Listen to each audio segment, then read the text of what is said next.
He spent 3 years hunting for her across 4 continents. He bribed officials, burned bridges, and buried men who lied to him. He never found her. Then one gray Tuesday morning in Los Angeles, Kang Hyun-jae walked into the pediatric wing of Meridian General Hospital.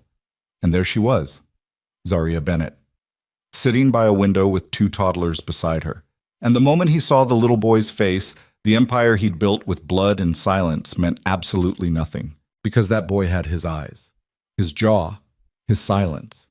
And Hyun-jae knew, with the kind of certainty that doesn't need proof, that everything was about to break open. If this kind of story hits different for you, a man who ruled the underworld brought to his knees by 2 children he never knew existed, then stay until the very last word. Hit that like button right now and drop a comment telling me what city you're watching from. I want to see exactly how far this story travels. Now let's begin. The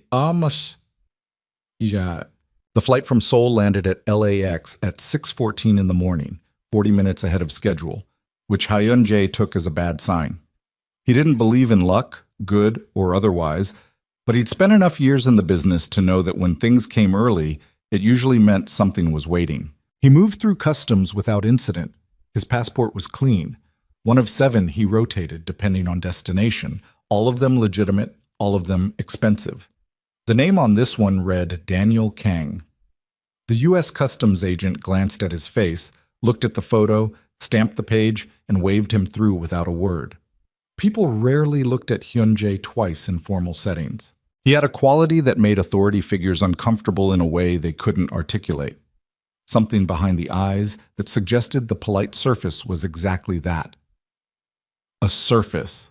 His driver, a compact Korean-American man named Seo, who'd been with him for 9 years, met him at arrivals with a black G-Wagon idling at the curb and no small talk. That was why Seo still had a job.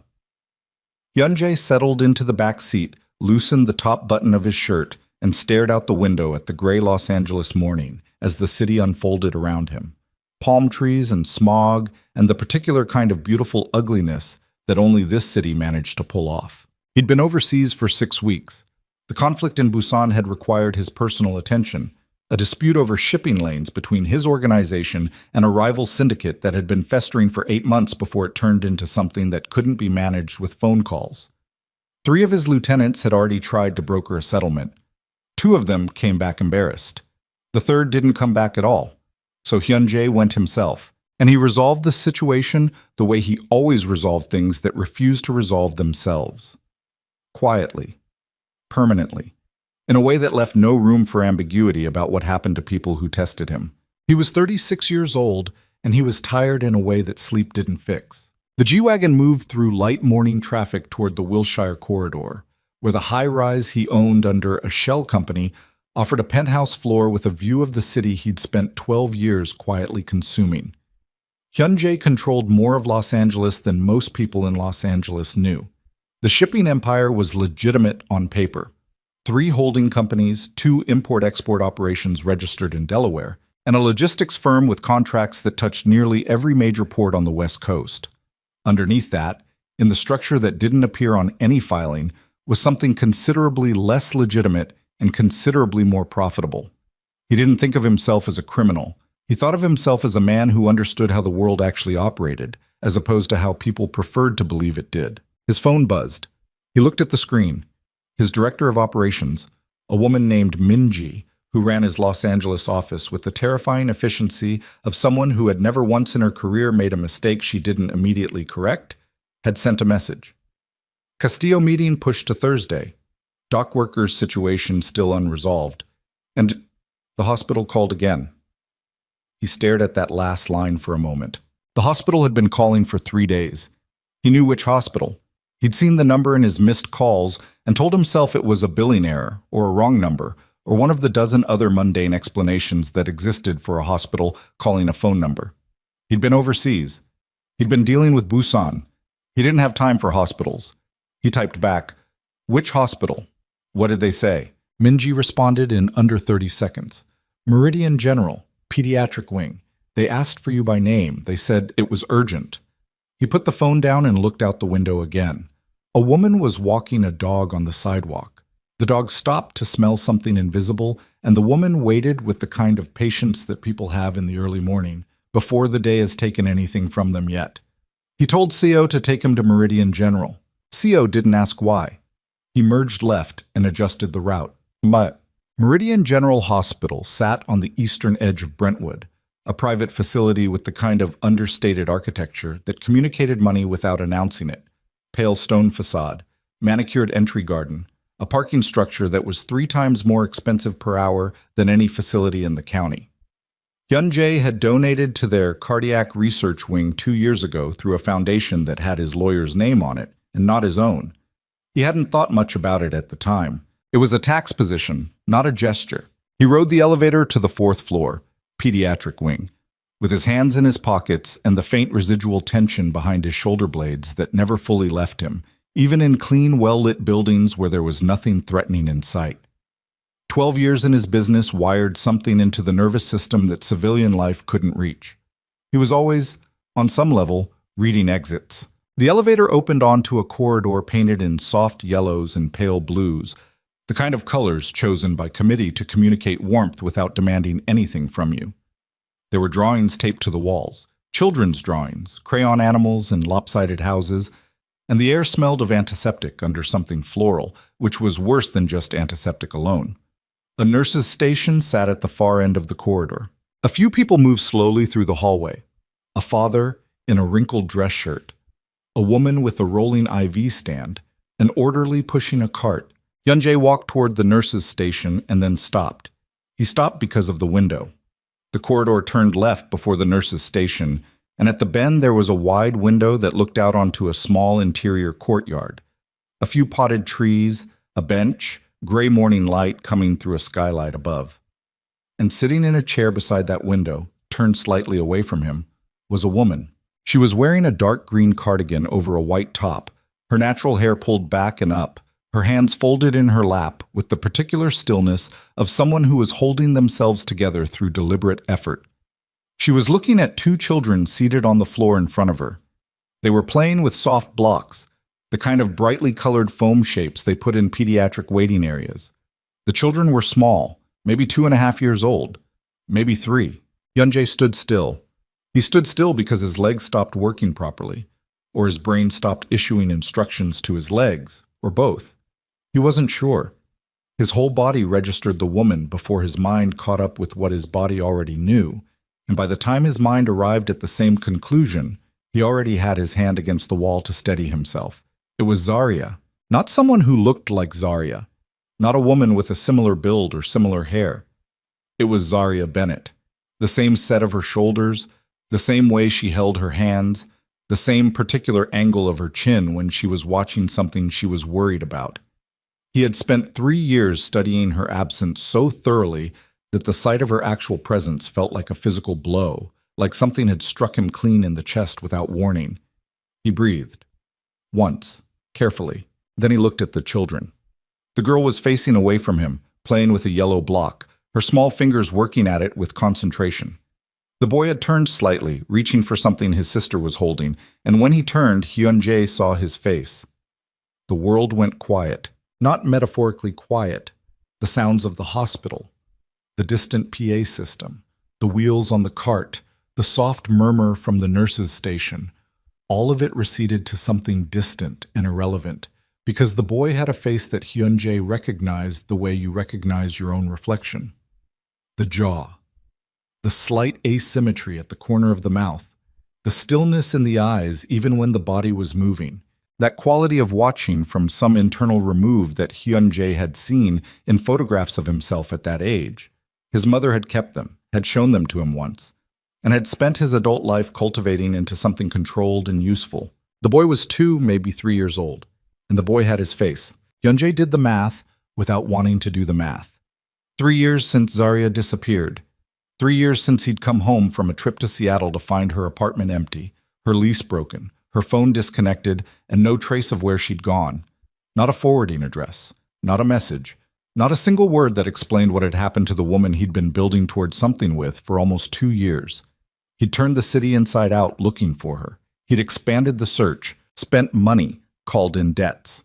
Nothing. She had simply ceased to exist in his world, except she hadn't ceased to exist at all. She'd been somewhere else, becoming a mother, becoming the mother of his children. He walked toward her, and his footsteps were quieter than they should have been for a man his size, which had always been true of him, the quality of moving through space without announcing himself. But right now it meant that he was standing 3 feet behind her before she registered that anyone was there. She turned. He watched her face do something extraordinary. He watched it go from distracted, the residual blankness of someone who'd been sitting with fear long enough that the fear became background noise, to recognition, and then the recognition collapsed into something that wasn't quite fear, but was adjacent to it. Her whole body went rigid in the chair. Her hands, which had been folded, gripped each other. "Hyunjae," she said. It came out as barely a sound. "Zarya." His voice was level. He'd spent years mastering level. Right now it cost him something. She rose from the chair instinctively, the way you rise when something feels like a threat, even if your brain hasn't processed it as one yet. She stepped sideways, putting herself between him and the children in a gesture so automatic she probably didn't realize she'd done it. He noticed. He noticed everything about her. The way she'd aged. Not badly, but visibly, with the particular quality of aging that comes from prolonged stress rather than time alone. There were shadows under her eyes that hadn't been there 3 years ago. She was thinner, but the intelligence in her face was the same, the sharpness of it, and underneath the fear she was currently experiencing, he could see the same woman who had once challenged him across a dinner table about something that had made him laugh despite himself, which had been a rare thing. "What are you doing here?" she said. It wasn't a question. It was a statement of something close to despair. "They called me," he said. "This hospital. They've been calling for 3 days." He paused. "I need you to tell me who those children are." Her jaw tightened. "My children." "I can see that. I'm asking you who their father is." A beat. Something moved across her face. A calculation, or the beginning of a lie, or both, and she said, "Their father isn't in their lives." "That's not what I asked." The boy had stopped playing with the blocks. He was looking up at Hyunjae with the open curiosity of a small child who hasn't yet learned to disguise interest, and the directness of that gaze hit Hyunjae somewhere below the sternum. The boy's eyes were dark, steady, with a particular quality of attention that was his. That was absolutely his. Zarya. He kept his voice low, kept it even. The way you speak when you're working to keep a situation from becoming what it clearly already is. "Look at me and tell me that boy is not mine." She looked at him. She didn't say anything. That silence was its own kind of answer, and they both knew it. She took him down the hall away from the children, who were momentarily in the care of a nurse named Delia, a stout, warm-faced woman who seemed to know Zarya well enough that the handoff happened with a look and a nod. Zarya walked fast, her arms crossed, and Hyunjae matched her pace because he had no intention of letting distance open between them. She stopped at the end of the corridor where a small family consultation room sat empty. A round table, 4 chairs, a box of tissues that had probably seen things no box of tissues should have to see. She went inside and he followed, and she turned to face him before he'd fully closed the door. "You can't be here," she said. "I'm here. You need to leave." "I'm not leaving." He said it without emphasis, without threat, just a statement of physical reality. 3 years, Zarya. 3 years and not one word. Not a message, not a... He stopped himself, pressed it down, got back to level. "I need to understand what is happening." She was watching him with a wariness that he recognized. He'd seen it in men who owed him money, in officials who'd taken his money and were now being asked to deliver on what they'd been paid for. It was the wariness of someone who had made a choice they knew couldn't be fully defended, and who was now in the moment of being asked to defend it. "I left," she said. "I know you left." "Why?" "Because I had to." "That's not an answer." "It is an answer. It's just not the one you want." She uncrossed her arms, pressed her palms flat against the table. "I was pregnant, Hyunjae. I found out 3 days before I left, and I made a decision." The room was very small and very quiet. Outside in the corridor, he could hear the soft sounds of the hospital going about its ordinary business of crisis, which struck him as obscene right now, the idea that other things were continuing. "You decided not to tell me," he said. "I decided to protect them." "From me?" She met his eyes. "Yes." The word landed without apology, and he stood with it for a moment, let it settle somewhere. He had spent his adult life being someone people were afraid of, and he had made his peace with that. It was a feature, not a malfunction, of the kind of authority he exercised. But there was a particular quality to hearing it from her, delivered not with contempt, but with a raw, exhausted honesty that went somewhere different than fear usually went. "I saw something," she said. "Before I left, I saw—" She stopped, started over. "You remember Marcus Chen?" He said nothing. Marcus Chen had been a mid-level associate who had made a catastrophic error in judgment involving a shipment and an FBI informant, and who had then compounded that error by attempting to address it unilaterally, which had created a problem that required resolution. Yes, he remembered Marcus Chen. "I saw what happened," Zarya said. "Not all of it. I wasn't supposed to see any of it. I'd come to the warehouse to— It doesn't matter why I was there. I saw enough. And I was already 3 days pregnant, and I was standing in a parking lot throwing up into a storm drain, and I thought—" Her voice cracked slightly, just at the edge, and she pulled it back. "I thought, if I tell him, these children will grow up inside whatever that is, inside that world. And I couldn't do that to them." He was quiet for a long moment. There was a small window above the table, narrow and high, and through it he could see a wedge of gray sky. "You could have told me," he said finally. "You could have told me what you saw and what you were afraid of, and we could have—" "Could have what?" She looked at him. "What would you have done, Hyunjae? Would you have walked away from the business? Would you have handed everything over to someone else and moved somewhere quiet? Would you have become a different person?" She waited. "Because I knew you. I knew you wouldn't. And I knew that if you knew about the children, they would be yours. And being yours meant being in the middle of whatever you were in the middle of. And I couldn't—" She pressed her hand to her mouth for a second. "I couldn't." He wanted to argue with her. He was aware, even in this moment, that he wanted to argue with her specifically because she wasn't wrong. And arguing with something that isn't wrong is easier than sitting with it. "You said you came back," he said instead. "You're here. You came back for a reason." Something changed in her face. The defensiveness didn't go away, but it was joined by something else, something heavier. And he realized before she said it that whatever she was about to tell him was what the hospital had been calling about. "The girl," she said. "Nia." Her voice shifted on the name, became quieter. "She's sick." He waited. "She was diagnosed 8 months ago. Acute lymphoblastic leukemia." Zarya said the phrase carefully, the way you say something you've had to learn to say because you had no choice but to learn it. They caught it early, they said, which is a relative term when your 2-year-old daughter has leukemia. We did 2 rounds of chemotherapy. It wasn't enough. We did a 3rd. It helped, and then it stopped helping. She stopped. Her hands were flat on the table and she was looking at them. "The oncology team here, Dr. Patel and her team, they're some of the best in the country for pediatric cases. I brought Naya here because there was nowhere else left to bring her.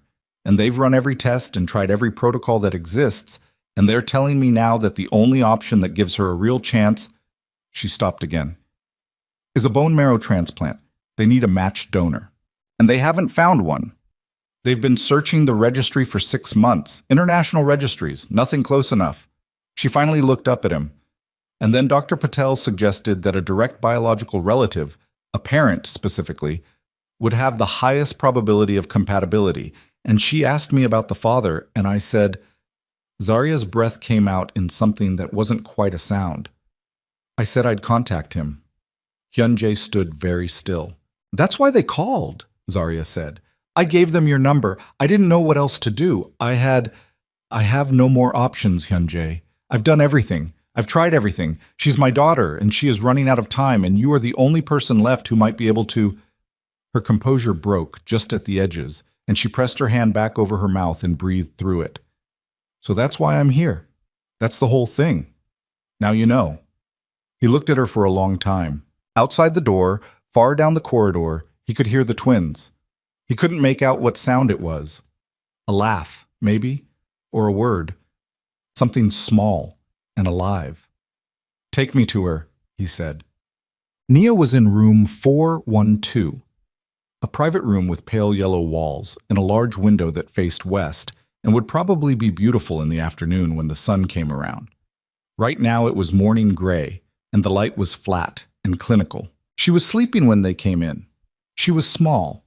All children were small, but she was small in a particular way that was about more than age, that quality of diminishment that illness puts on a body that isn't finished growing yet. She had Zarya's features, mostly. The curve of her brow, the shape of her nose. But something in the structure of her face, something in the set of it, was his. An IV line ran into her small arm. A monitor beside the bed tracked her vitals in numbers that Hyunjae looked at without knowing precisely what they meant, but understanding from their steadiness that she was stable, currently, which was different from being well. He stood in the doorway. He was not a man who had a lot of experience standing in doorways, unsure whether to cross them. He crossed thresholds. He made decisions. He moved. That was who he was. That was how he'd gotten where he'd gotten. But he stood in this particular doorway for longer than he was comfortable with, looking at his daughter sleeping, and the feeling that moved through him was nothing he had a name for. It wasn't grief exactly, and it wasn't anger exactly, although it contained elements of both. It was something prior to both, something foundational. Zarya stood just behind him, slightly to the side, watching him watch her. He walked into the room. He sat in the chair beside the bed, the chair that had clearly been slept in, recently, more than once. There was a folded blanket on the arm and a half-finished cup of coffee gone cold on the bedside table beside a book Zarya had probably not been reading. He sat in it and he looked at Nia and he let himself do that for a moment without doing anything else. "When did she come home?" he asked, low. "She's been admitted for 3 weeks, Zarya said from near the doorway. "She had a bad reaction to the last round of treatment. She's stable now, but the window for the transplant..." She stopped. "Dr. Patel says we're looking at weeks, not months, before her condition deteriorates to a point where even a successful transplant wouldn't..." She didn't finish. He nodded, once. "I'll be tested," he said. "Hyunjae, I'll be tested today. Now, tell me who to talk to." She looked at him with an expression he couldn't fully read. Relief and something complicated underneath the relief. Something that wasn't quite gratitude and wasn't quite suspicion, but was both. "I'll get Dr. Patel," she said. Dr. Ananya Patel was a small Indian-American woman in her mid-40s with close-cropped gray-black hair and the particular demeanor of someone who had been delivering difficult news for long enough that she'd stopped softening it, not out of cruelty but out of respect. She was precise and direct, and she looked at Hyunjae with the same unimpressed steadiness she probably directed at everyone who came through the pediatric oncology department, regardless of whatever they were in their outside lives, because in here, the only relevant fact was what you could do for the child. He liked her immediately. She explained the process. Tissue typing, HLA matching, compatibility assessment, the timeline. She said it matter-of-factly, the way you explain something to a person you're treating as intelligent, which he appreciated. She didn't editorialize about the ethics of the situation, whether he was the father, why he hadn't been present, none of it. She simply explained what Naya needed and what the testing would determine and what the range of outcomes looked like. "If you're a match," she said, "even a partial match, we have options. A full match gives us the best odds. For Nia's specific case, we're looking at a transplant procedure followed by an aggressive monitoring protocol for the first 100 days. The success rates for matched donor transplants in her age group with her specific leukemia profile are," she paused, carefully, "meaningful. This gives her a chance. Without a donor, we are looking at palliative care within 4 to 6 weeks." She said that last sentence cleanly, without flinching, and Hyunjae received it the same way. "Draw the blood," he said. "Whatever you need." The testing happened that afternoon. A nurse named Peterson, young, efficient, uncomfortable in Hyunjae's presence, in a way he was accustomed to ignoring, took the samples, labeled them, sent them to the lab. Dr. Patel said preliminary results would take 24 to 48 hours. Full compatibility results would take longer, but they could begin preparation protocols based on the initial data. He sat in the waiting area outside the lab. Zarya sat across from him, and the twins were with Nurse Delia in the playroom down the hall, which Hyunjae had not yet gone to because he was managing his capacity for revelation in portions, like a man rationing something he didn't know the full supply of. "The boy," he said. "What's his name?" Zarya was quiet for a moment. "Kai." "Kai," he repeated. "Kai and Nia." She looked at her hands. "I picked them before I knew what they'd be. What I mean is, I had the names before I knew anything about who they were going to be. It just felt right." He nodded. "You could have put them with a stranger," he said, not accusatory, trying to understand the map of her thinking. "For the marrow, could have—" "I tried," she said. "I told you, 6 months on the registry. There is no match. There is no stranger who can save her." She looked at him. "Only you. Maybe only you." He sat with that for a while. The hospital went about its business around them. Somewhere down the hall, a child was crying. Not in pain exactly, but in the particular distress of being in a place you didn't want to be. Someone was laughing at the nurse's station, briefly, then the laugh cut off. The PA system paged someone. The fluorescent lights above them hummed at a frequency just below audible. "I'm going to see them," he said. "The twins. Both of them." Zarya didn't argue. She didn't say he had no right, which he'd expected. She simply looked at him for a moment and then nodded, once, and stood. The playroom was painted bright colors, an orangish red, a turquoise, a warm yellow, and had a low table with crayons and paper, a bookshelf with board books, and a corner with foam mats and a basket of toys. Nurse Delia was sitting in a small chair near the window, watching the children and doing something on a tablet. She looked up when they entered, and Zarya gave her a small nod, and Delia gathered her things and slipped out with a quiet efficiency. Kai was building something with wooden blocks at the low table, stacking them with a kind of focused determination that Hyunjae recognized immediately and viscerally as something he himself did with problems, that quality of sustained attention applied to a task until it was resolved. The girl, his sister, was at the bookshelf, pulling books out and putting them back in different configurations, which appeared to be a project of its own devising. Hyunjae sat down on the foam mat near the low table. He just sat there. He didn't perform anything, didn't do anything calculated, just folded himself down to the floor in a way that probably looked strange for a man in a dark dress shirt and tailored trousers, and he sat. Kai looked up at him. Up close, the resemblance was something. The boy had a face that was a negotiation between his parents, Zarya's softness in the brow and mouth, something of Hyunjae in the structure beneath. But the eyes were his, the steadiness of them, the quality of assessment behind what appeared to be simple curiosity. "Hi," Kai said. "Hi," Hyunjae said. Kai looked at him for another moment, and then looked back at his blocks, and added one to the stack, carefully, and it held. He looked back at Hyunjae as if to confirm that he'd witnessed that. "Good," Hyunjae said. Kai appeared satisfied with this and continued building. From across the room, the girl, whose name, it turned out, was Nia's twin-specific nickname for her brother rather than her own name, and who was called Kai Uni by her sister, apparently. The girl looked over at Hyunjae from the bookshelf with wide, measuring eyes, and then returned to her reorganization project.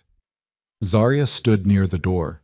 She was watching all of this with an expression that was complicated in ways he didn't try to parse right now. "How long do you plan to stay?" she said, finally. He looked at her. "How long do you need me?" "Hyunjae, I'm not asking what you want. I'm asking what the situation requires. Because whatever the situation requires is what I'm going to do. That's not negotiable." She pressed her lips together. "The testing is 48 hours. Then I'll be here in 48 hours. He paused. "I'll be here before that." "You have—" She made a gesture that was vague enough to encompass the general fact of his empire, his obligations, the entire structure of his existence outside this building. "You have things." "I do," he agreed. "They can wait." He made 3 phone calls from the parking structure that evening. The first was to Min-ji, telling her to push everything non-essential by a week, and to handle the dock worker situation through their attorney on the east side without his direct involvement.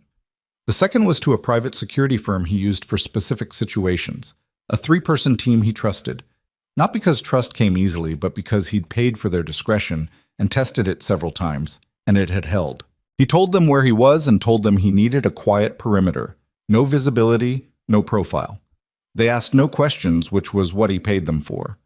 The third call was to his lawyer because he needed a conversation about certain legal arrangements that he was beginning to think about with a clarity he hadn't had 48 hours ago. He sat in the back of the G-Wagon after the calls and looked at the parking structure's gray concrete walls and thought about the last 3 years. He thought about the months of searching, the leads that went cold, the money he'd spent, the people he'd asked. He thought about what it meant that she had been findable. She hadn't been in witness protection, hadn't had institutional support, had just been a private citizen who moved carefully and didn't leave a trail, and what it meant about the limits of his reach that he hadn't found her. He told himself he would find her.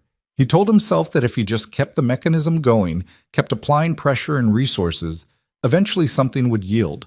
Eventually nothing had yielded, and somewhere in the second year, he'd begun to understand that she'd chosen not to be found, and that was a different kind of thing than simply being lost.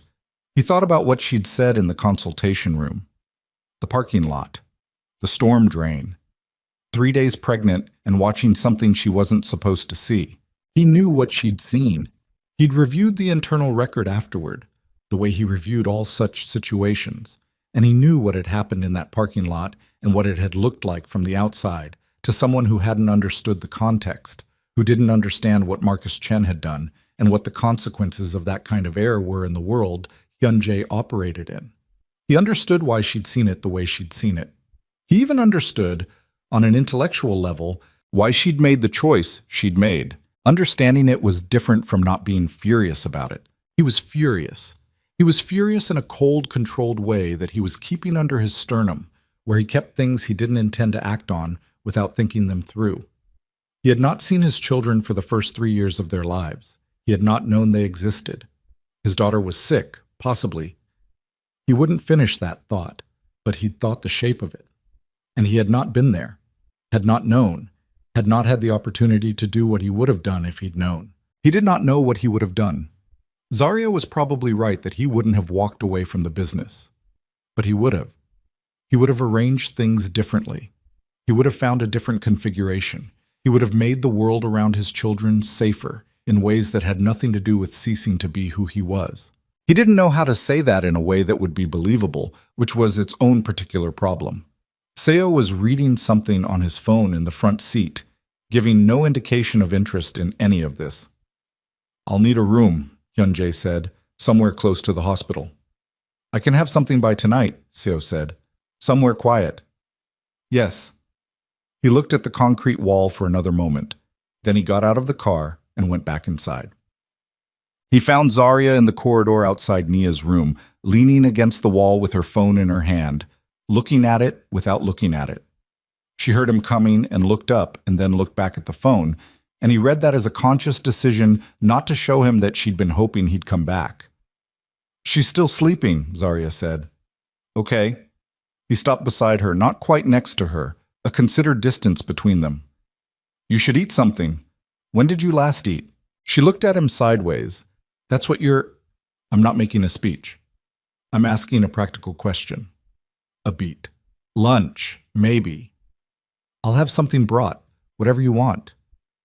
"Hyun-jae, you don't have to—" "I know I don't have to." He looked at her directly. "Zarya, I'm not going to pretend that we don't have a lot to discuss. We do. There are things I want to say to you that I haven't said yet because this isn't the moment for them. But while we're here, in this building, with those 3 kids, I'm going to do what I can do. That includes making sure you've eaten, and that includes whatever the doctors need from me, and that includes anything else that's required. We can have the other conversation later. Can you accept that?"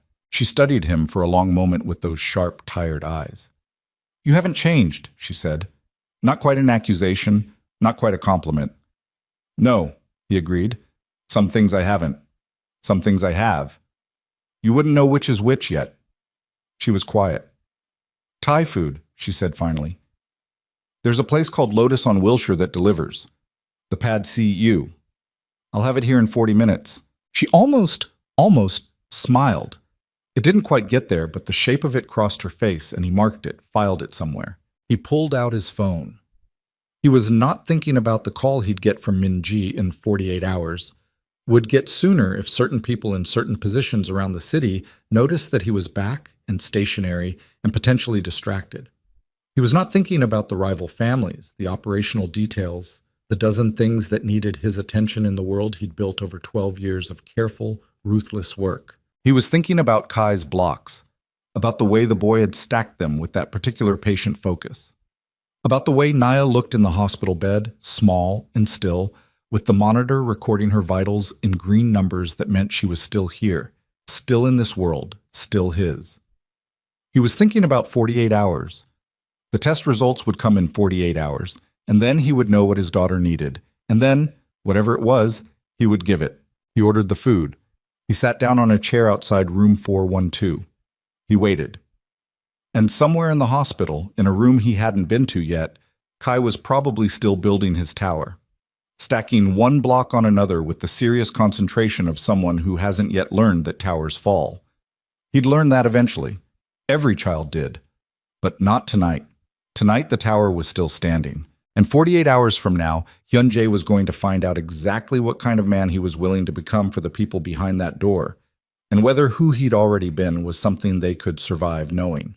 The results would tell him part of that answer. The rest, he suspected, was going to cost him more than blood. Mishta? The test results came back in 31 hours, not 48. Dr. Patel delivered them herself, which told Hyun-jae something before she said a word. Doctors who sent nurses with good news.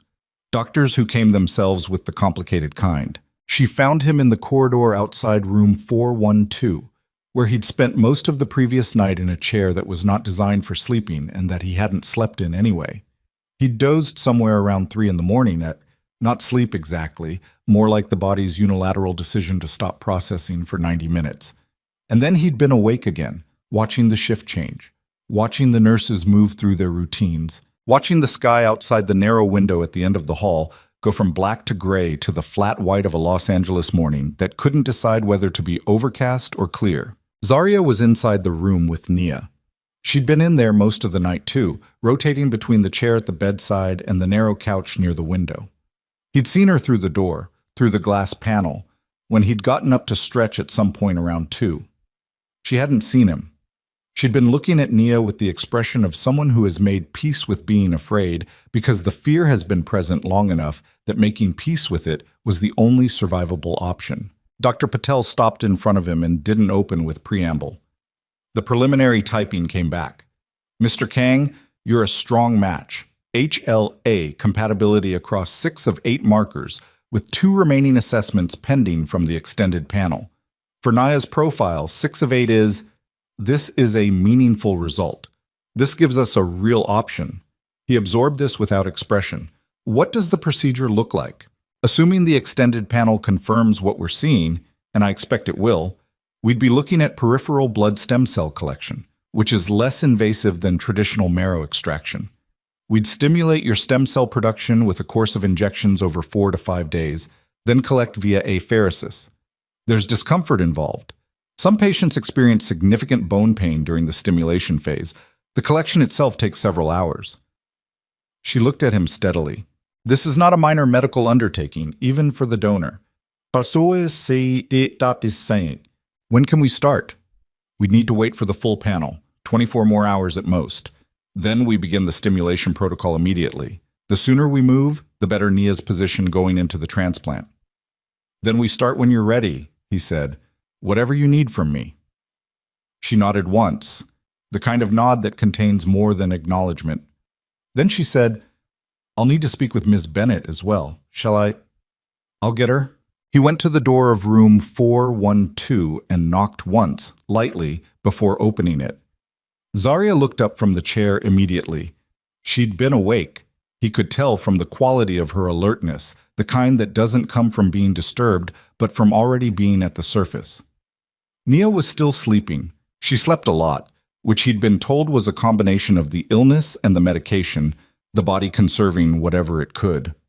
"Dr. Patel's outside," he said. "She has the first results." Zarya stood immediately. She glanced at Nia, glanced at him, then moved to the door. He held it open, and she passed through, and he followed, and for a moment, just a moment, the proximity of her in the doorway registered physically, the fact of her being real and present, and not a city he couldn't locate, and he pressed it down and focused on Dr. Patel. She delivered the same information slightly differently, watching Zarya's face as she did it. He watched Zarya's face, too. He saw the moment the information landed, the sharp intake of breath, the eyes going briefly bright, and then the hard work of not letting hope get too far ahead of confirmation. Because Zarya Bennett had been in this hospital for 3 weeks and had learned, he suspected, to be careful with hope. It cost too much when it turned out to be premature. 6 out of 8, Zarya said. 6 of 8 on the initial panel. Strong indication will confirm higher compatibility on the extended results. What are the odds? If it confirms. Dr. Patel paused, which meant she was choosing the honest answer rather than the comforting one, and Hyun-jae respected her for it. For Naya's specific leukemia subtype, with her current disease state, a matched donor transplant of this quality gives us approximately a 62 to 68% probability of full remission. I want to be transparent. That is not a guarantee. That is a fighting chance. And right now, a fighting chance is something I did not have to offer you this time last week. Zarya's jaw was set tight. She was doing something precise and controlled with her breathing. 62%. 62 to 68. Yes. Okay. She said it like she was pressing something into a shape she could carry. Okay. When do we start? The conversation that neither of them had been able to have at the hospital, the one Hyun-jae had said could wait, stopped being something that could wait at approximately 9 o'clock that evening. It started over the remains of a meal that neither of them had eaten properly.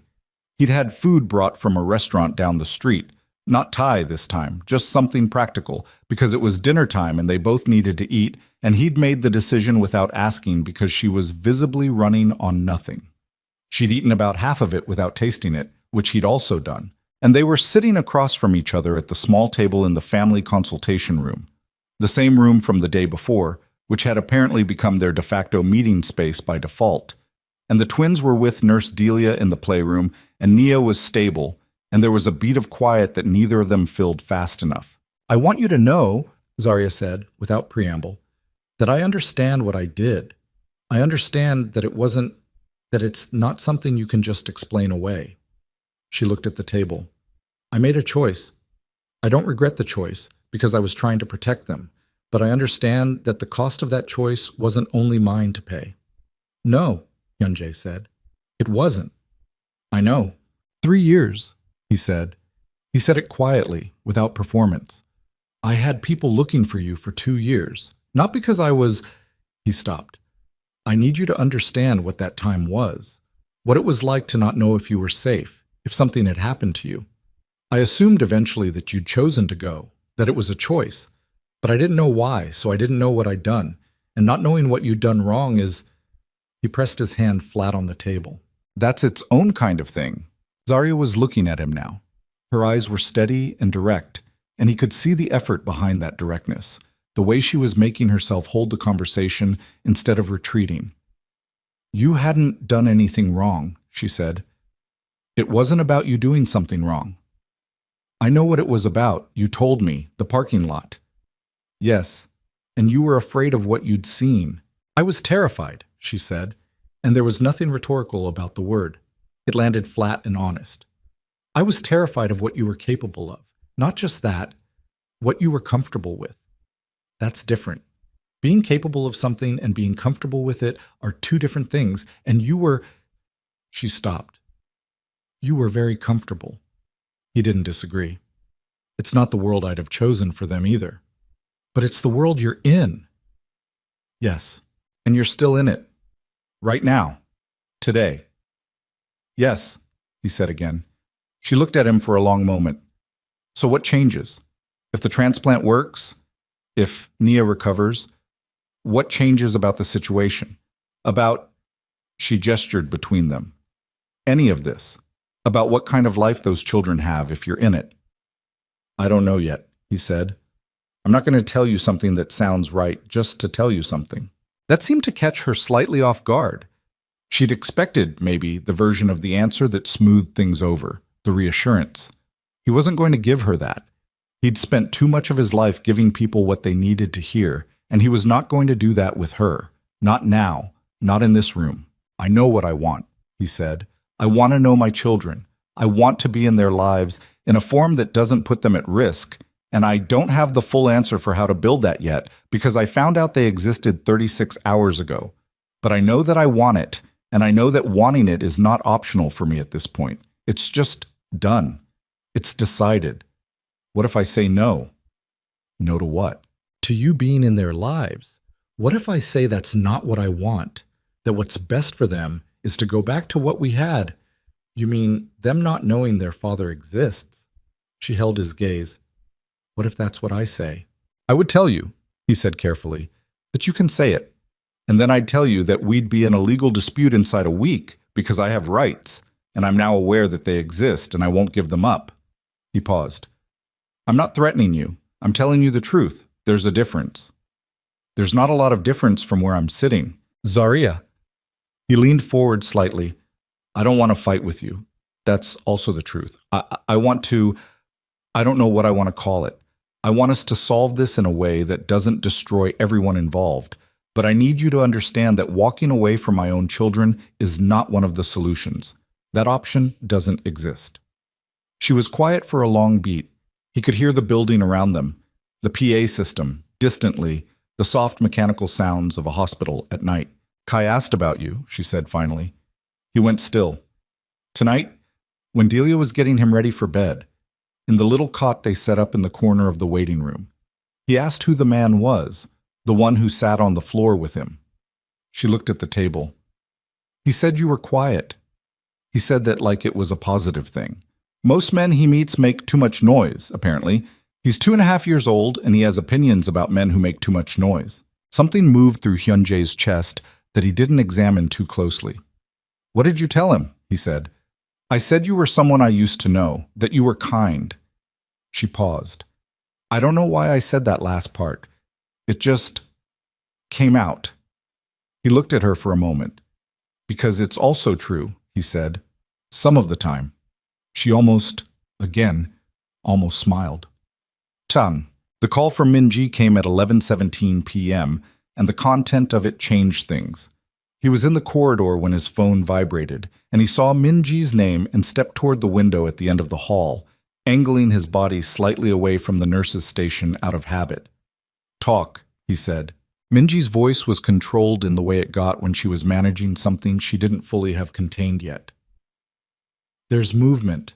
The Serrano people, you remember the conversation about the port contract dispute from last month?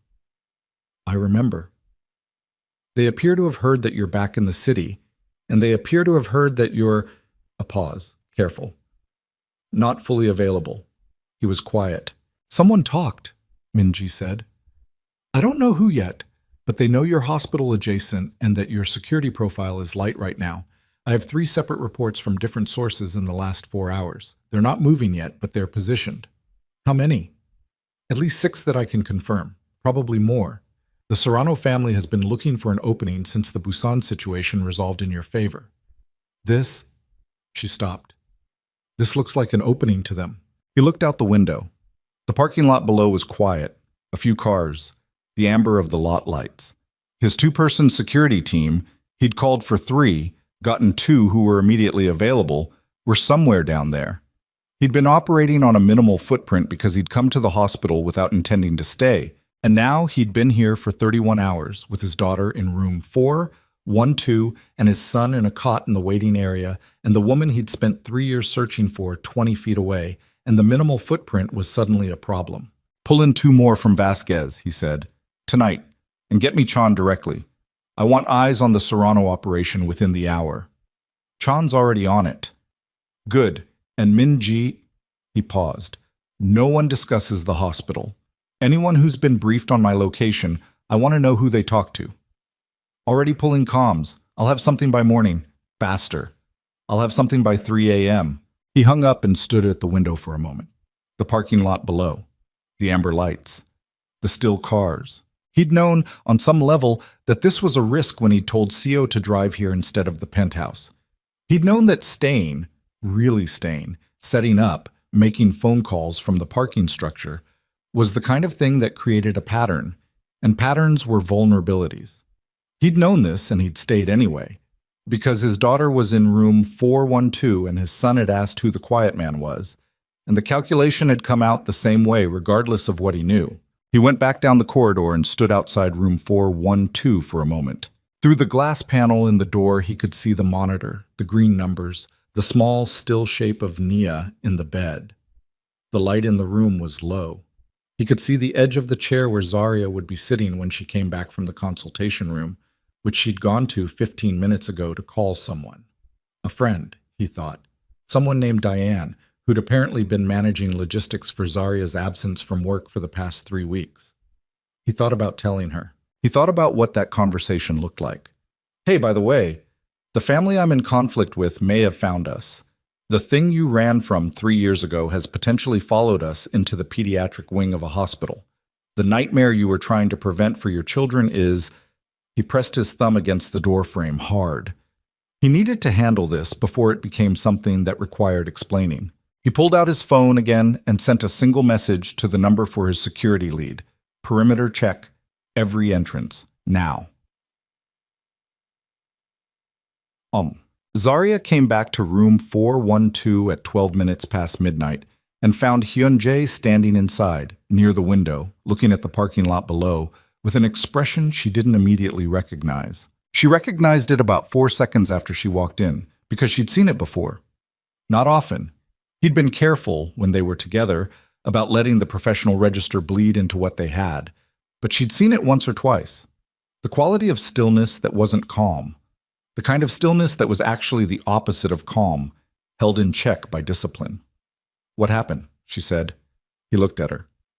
Nothing yet. That's not the same as nothing. She came further into the room, kept her voice low for Nia's sake, and stopped near the chair. Hyun-jae, what happened?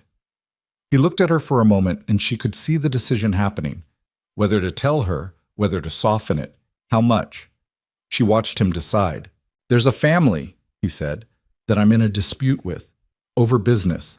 They've known for some time that I'd be returning to the city, and it seems they've also determined where I am. He said it flatly, evenly. It's a precautionary situation right now. My people are on it. She stared at him. A precautionary situation, she repeated. Yes. In the hospital where your daughter is having a bone marrow transplant. She hasn't had the transplant yet. The stimulation protocol starts. That's not the point. Her voice came out lower than she'd intended, pressed down by the effort of not raising it, because raising it would wake Nia, and she wasn't going to do that. Do you understand? Do you actually understand? But this is what I was afraid of. This, exactly this, is what I left to prevent. And you've been here for 31 hours, and it's already, I am handling it. You always handle it. The edge in her voice was a clean, cold thing. That's what you always say, and you're always right. You do handle it. It doesn't come apart around you, but the people standing next to you while you handle it... She stopped, pressed her hand over her mouth for a second. My children are in this building. I know where your children are. Then act like it.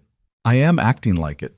I have additional security arriving within the hour, and I have people running intelligence on the Serrano operation, and I'm standing in this room instead of... He stopped himself, recalibrated. I am handling it, he said again, and this time it was quieter, less defensive. I'm not going to let anything happen in this hospital. That is a promise, and it is not an empty one. She looked at him for a long moment. Her hands were at her sides, still. Her breathing was even. He could see the effort behind that evenness. If I asked you to leave, she said, right now, to go somewhere else and run your operation from a distance and let the testing continue without you physically present, would you do that? A beat. No, he said. Because if they move, they'll move toward where I am, regardless of whether I'm standing in this building or outside it. My being in this building means my people are in this building. That is better, not worse, For what's in room 412? She held his gaze. He held hers. The monitor beeped softly, steadily, the green numbers going about their work. I hate, she said, that you're not wrong about that. I know. She turned away from him, moved to the chair, sat down in it, and looked at Nia. He stayed near the window. The silence between them wasn't hostile. It was the silence of two people in a situation neither of them designed, and both of them were now, irrevocably, inside. If anything, she said finally, looking at Nia and not at him, if anything happens in this hospital, to her, to Kai, to anyone, I will never… She didn't finish. Nothing will happen to them, he said. She didn't respond.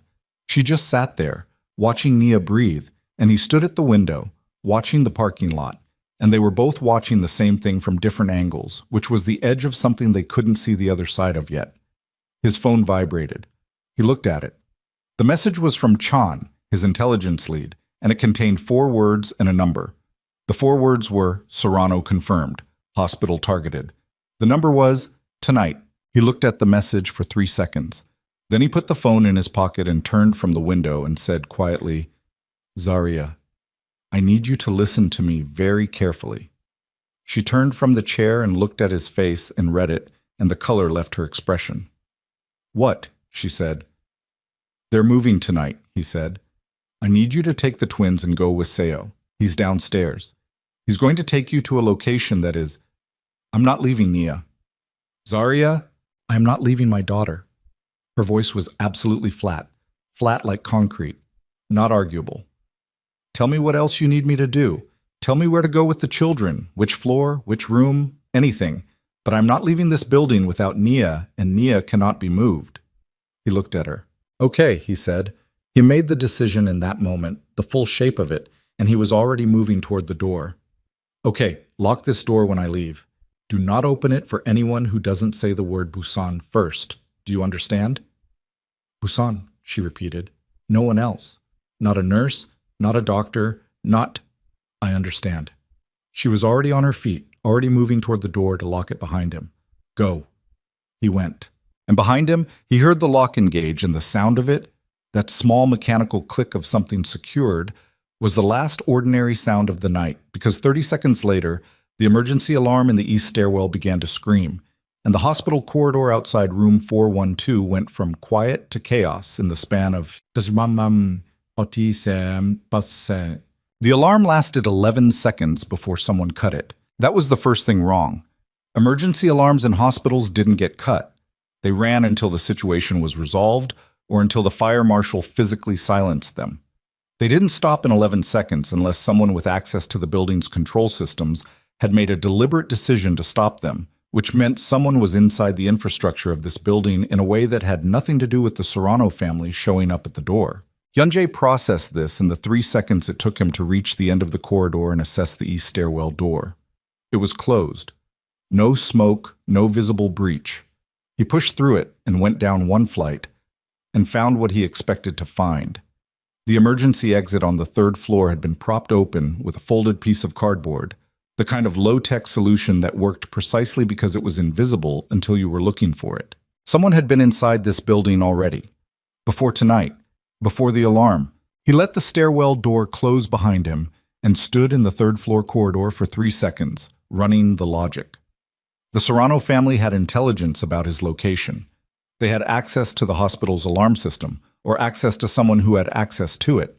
They'd propped an exit on a lower floor, probably hours ago, during visiting hours when foot traffic made one more person with a held-open door invisible. They were not improvising. This was a prepared operation. He pulled his phone and called his security lead, a former military contractor named Torres, whose actual first name Hyunjae had never learned and never asked about. Torres picked up on the first ring. East stairwell, 3rd floor, Hyunjae said. Propped exit. They've been inside. I have 2 contacts in the parking structure, Torres said, his voice flat and operational. Moving now. I've got Park on the west entrance and Reyes at the elevator bank on the ground floor. How many inside? Unknown. At least 2 confirmed outside.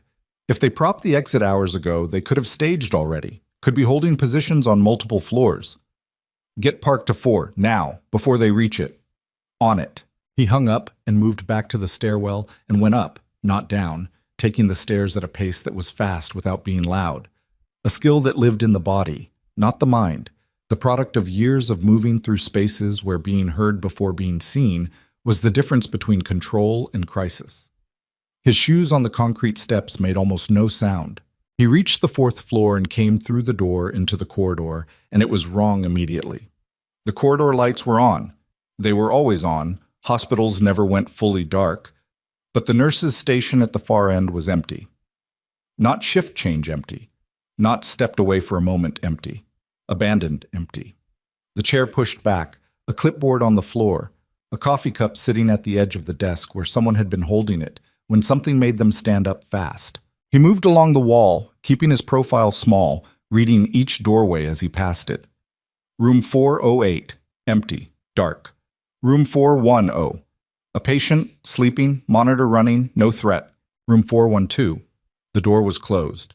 He couldn't see through the glass panel because someone had taped a piece of paper over it from the inside, which meant Zarya had done exactly what he'd told her to do and more, had improvised, had taken the instructions and extended them with her own judgment. Something in him registered that with a clarity that was almost physical.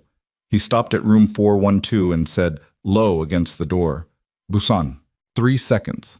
Then the lock clicked and the door opened 2 inches and Zarya's eye appeared in the gap. And then the door opened fully, and he went inside, and she pushed it closed behind him, and he heard her lock it again. The room was dim. Nia was awake, which surprised him. She was sitting up in the bed with the slow, careful uprightness of someone whose body doesn't have the energy to move quickly, looking at him with Zarya's eyes in his face, steady and watchful. Kai was on the floor near the bed, pressed against it, not crying, not making a sound, which told Hyunjae something about the boy that he stored somewhere significant. The girl, Zarya had told him the other twin's name was Amara, and he'd been holding it, turning it over, was in Zarya's arms, face pressed against her mother's shoulder. How many? Zarya said. Unknown. At least 2 outside confirmed, possibly staged inside. He moved to the window, checked the angle, checked the parking lot. From this position, he could see Torres's car at the far end of the lot and nothing else that shouldn't be there. My people are moving. How long? I don't know yet. She absorbed this. Okay, she said. One word, flat, functional. She was operating, he noticed, on some register below fear. Not past it, but underneath it, the way people do when fear becomes a condition of existence rather than an emergency. She'd been in crisis mode for 3 weeks. She knew how to function inside it. He stayed near the window. The corridor outside was quiet. The alarm was still off. Somewhere in the building, something was being decided, and the next several minutes would resolve which direction it went. His phone vibrated. Torres. West stairwell. 2 confirmed. Armed. Moving toward 4. Then, 8 seconds later, a second message from a number he didn't recognize. He looked at it. It was a photograph. The photograph showed a hallway. The hallway outside room 412, he realized, looking at the distinctive pale yellow paint and the children's drawings on the wall, taken from the direction of the nurse's station. It was time-stamped 40 minutes ago. Before the alarm. Before any of this. And standing in the hallway in the photograph, talking to a man Hyunjae did not recognize, was someone he did. He looked at the photograph for 4 seconds. Then he called Min-ji. She picked up before the first ring finished. I know, she said. How long have you known? 20 minutes. I was running the comms trace you asked for, and A pause. Not hesitation. Min-ji didn't hesitate. It was something else. It's Seo. The name landed in the room without a sound, because Hyunjae didn't make a sound when he received it. He stood at the window and looked at the parking lot below, and the car that Seo drove was at the east end, where it had been all evening, and Seo was presumably in it, and Seo had been with him for 9 years. Seo, he said. His call's going back 6 weeks. He's been in contact with a Serrano intermediary since before you left for Busan. The volume increased when you landed at LAX yesterday. He would have notified them of your location within the hour of arrival. 6 weeks. Before Busan. Seo had known about the conflict with the Serrano family and had been feeding them information for at least 6 weeks possibly longer, possibly for the entire lead up to the Busan situation, which would explain certain things about how that conflict had escalated in the first place, why his initial lieutenant settlement attempts had failed so completely, why the Serrano family had seemed to know his operational posture before he'd implemented it. 9 years. Pull Park off the fourth floor entrance and put him on the G-Wagon, he said. Seo does not leave that vehicle. Already done. Minji paused again. Hyunjae. He also told them about the hospital, about the children. He stood at the window. About the children, he repeated. I'm sorry. He put the phone down without ending the call and stood there for a moment, and the feeling that moved through him was not the cold, contained fury of the consultation room or the controlled urgency of the last 40 minutes. It was something older and more foundational. It moved through his chest and his hands and settled somewhere at the base of his skull, and he recognized it for what it was, which was the particular sensation of being betrayed by someone you trusted with your actual life, by someone who had been in the car with you, had stood behind you, had known the things that could be used against you, and had given them to someone whose interest was your destruction. Seo had told them about the children. That meant the Serrano family knew that Hyun-jae was in this hospital, not because of business, not because of any operational reason that could be managed or reframed, but because his daughter was dying and he was her donor. They knew he was compromised. They knew he was stationary. They knew that moving against him here, now, meant choosing a moment when the thing that could stop him from simply walking away was locked in room 412 with a cardiac monitor and an IV line. They'd chosen this location specifically. They'd chosen this moment specifically, not because it was convenient, because it was the moment when Kang Hyun-jae could not run. He turned from the window. Zarya was looking at him with an expression that had shifted in the last 30 seconds, reading his face the way she'd always been able to read his face, better than almost anyone, which had been one of the things about her, that she looked at him and saw past the surface in a way that had felt like a gift when they were together and felt like exposure right now. Someone inside your organization, she said. Not a question. Yes. How long?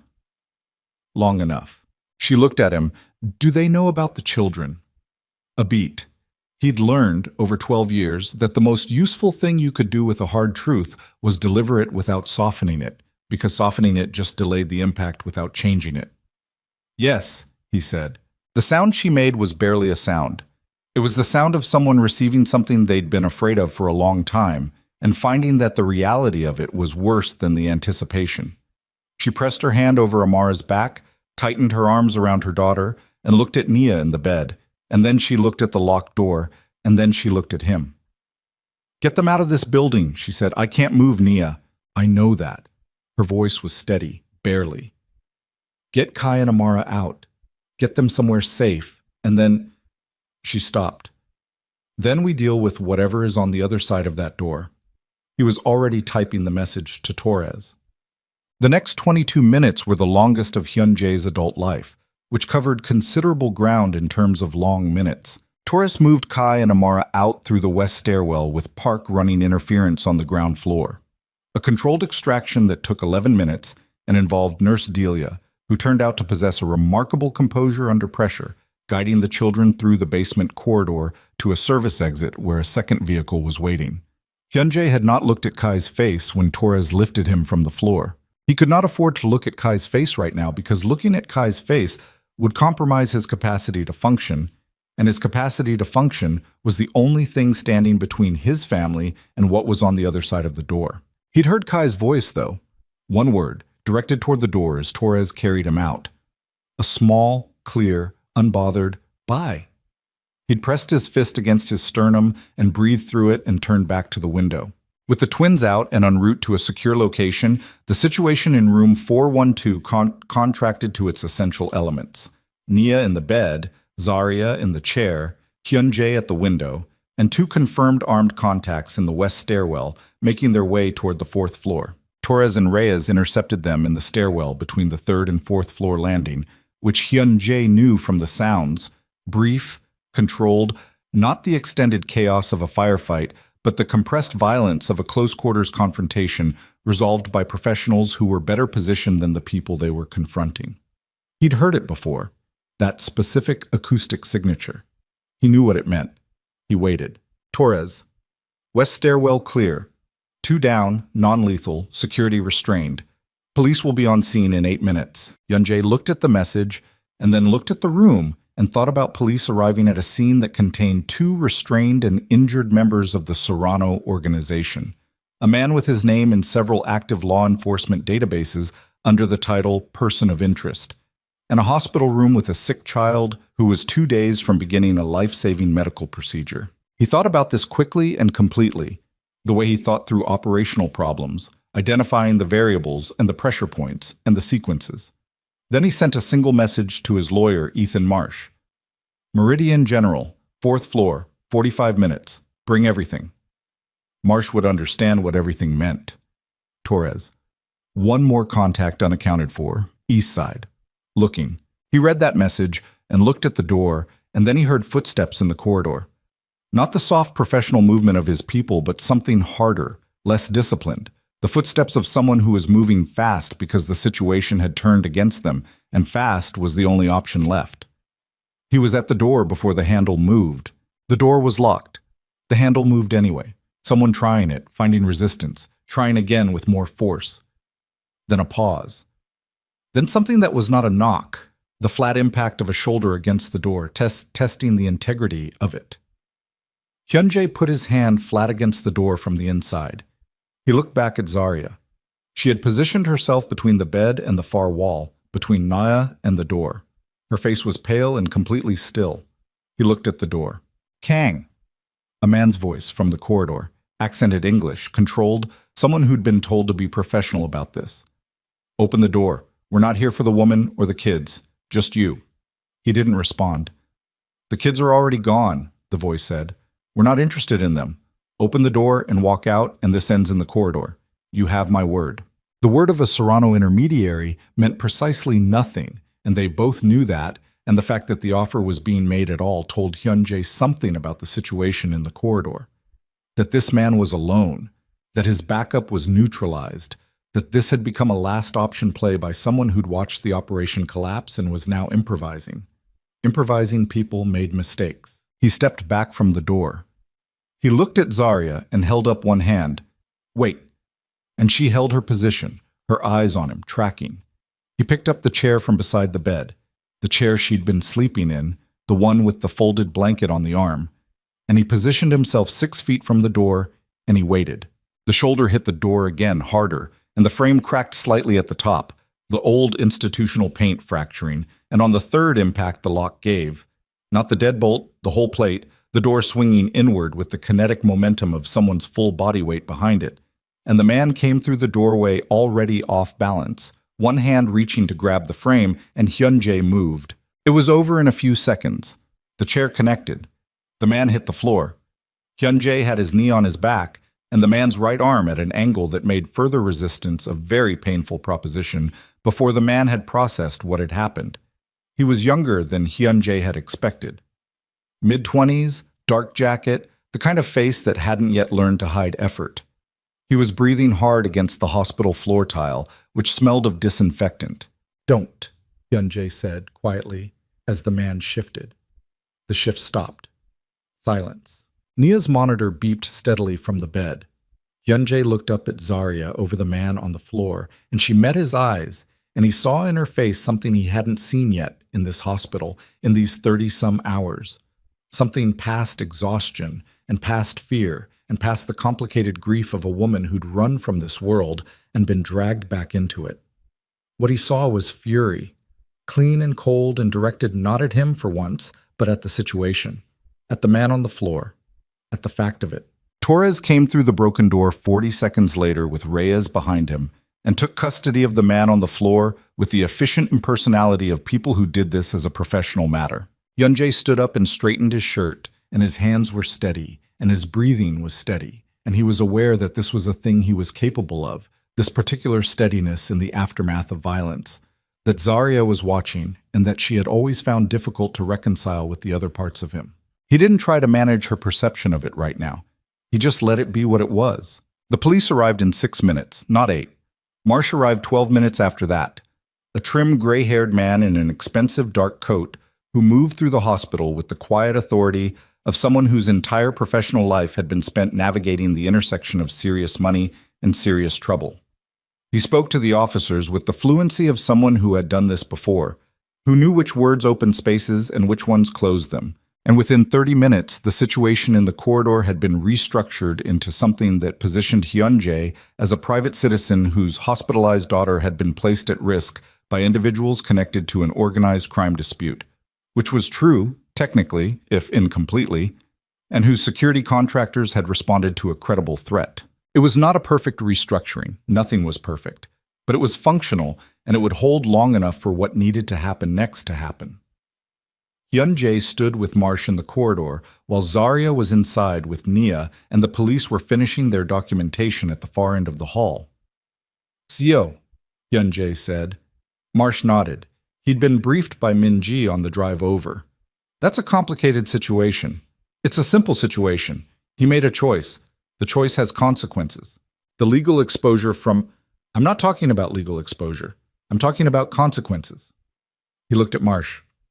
"Handle the legal exposure. I'll handle the rest." Marsh looked at him for a moment with the expression of a man who had represented Kang Hyun-jae for 8 years and had learned to identify exactly when pushing back was productive and when it was not. This was not a productive moment. "All right," he said. "And the transplant," Hyun-jae said. "I need the hospital administration in a room tomorrow morning. Dr. Patel, whoever runs this facility, whoever needs to sign off on what happened tonight. I need to make sure that Nia's procedure is not impacted by this. I'll arrange it. Tonight. I need confirmation tonight that the protocol continues as scheduled. I'll have something from the medical director within the hour." He nodded. Marsh moved away toward the nurse's station and his phone and the particular machinery of crisis management that justified the extraordinary sum he was paid to be available at midnight on a weekday. Hyun-jae stood in the corridor. The children's drawings on the walls looked different at this hour. The crayon animals and lopsided houses, the artwork of small people who'd been in this wing for reasons that had nothing to do with the events of the last hour. He looked at them for a moment. Then he went back into room 412. Zarya was sitting on the bed beside Nia. Not in the chair. On the actual bed, which she'd apparently decided was where she was going to be right now, with one arm around her daughter's thin shoulders and Nia's head leaning against her side. Nia was awake, looking at the broken door with the calm, interested expression of a small child who has been told to remain calm and has decided that calm is the most interesting available option. He stopped inside the doorway. "She wants to know if there are more," Zarya said. She was looking at Nia, not at him. He crouched down slowly to Nia's eye level. The girl looked at him with those dark, steady eyes, and up close he could see how thin she was. Not just the general smallness of childhood, but the specific thinness of a body that had been fighting for a long time. And he looked at her, and she looked back at him with a directness that was almost challenging. "Are there more bad people?" Nia said. Her voice was thin with illness, but the diction was precise. Zarya had clearly read to her constantly. "No," he said. "The bad people are gone." She considered this. "Did you make them go?" "My friends helped."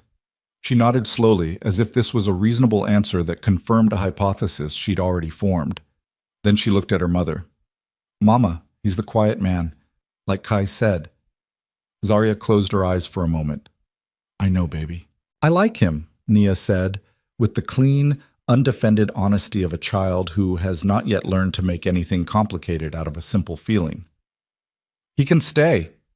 He stood up before what was happening in his chest could reach his face, turned toward the window, put his hand against the frame, and stood there for a moment looking at the parking lot with the amber lights and the cars and the completely ordinary 3 a.m. Los Angeles quiet. He heard Zarya's voice behind him, soft, talking to Nia about going back to sleep, and the small sound of Nia settling, and the monitor continuing its steady reporting of a heartbeat that was still present, still fighting. He stood at the window. When he turned around, Nia was asleep again, her head on the pillow, Zarya's hand on the blanket edge. Zarya was looking at him. "I need to say something to you," she said. "Okay, what I said in the consultation room, about what I'd seen, about why I left, I still believe all of it. I'm not taking it back." She held his gaze.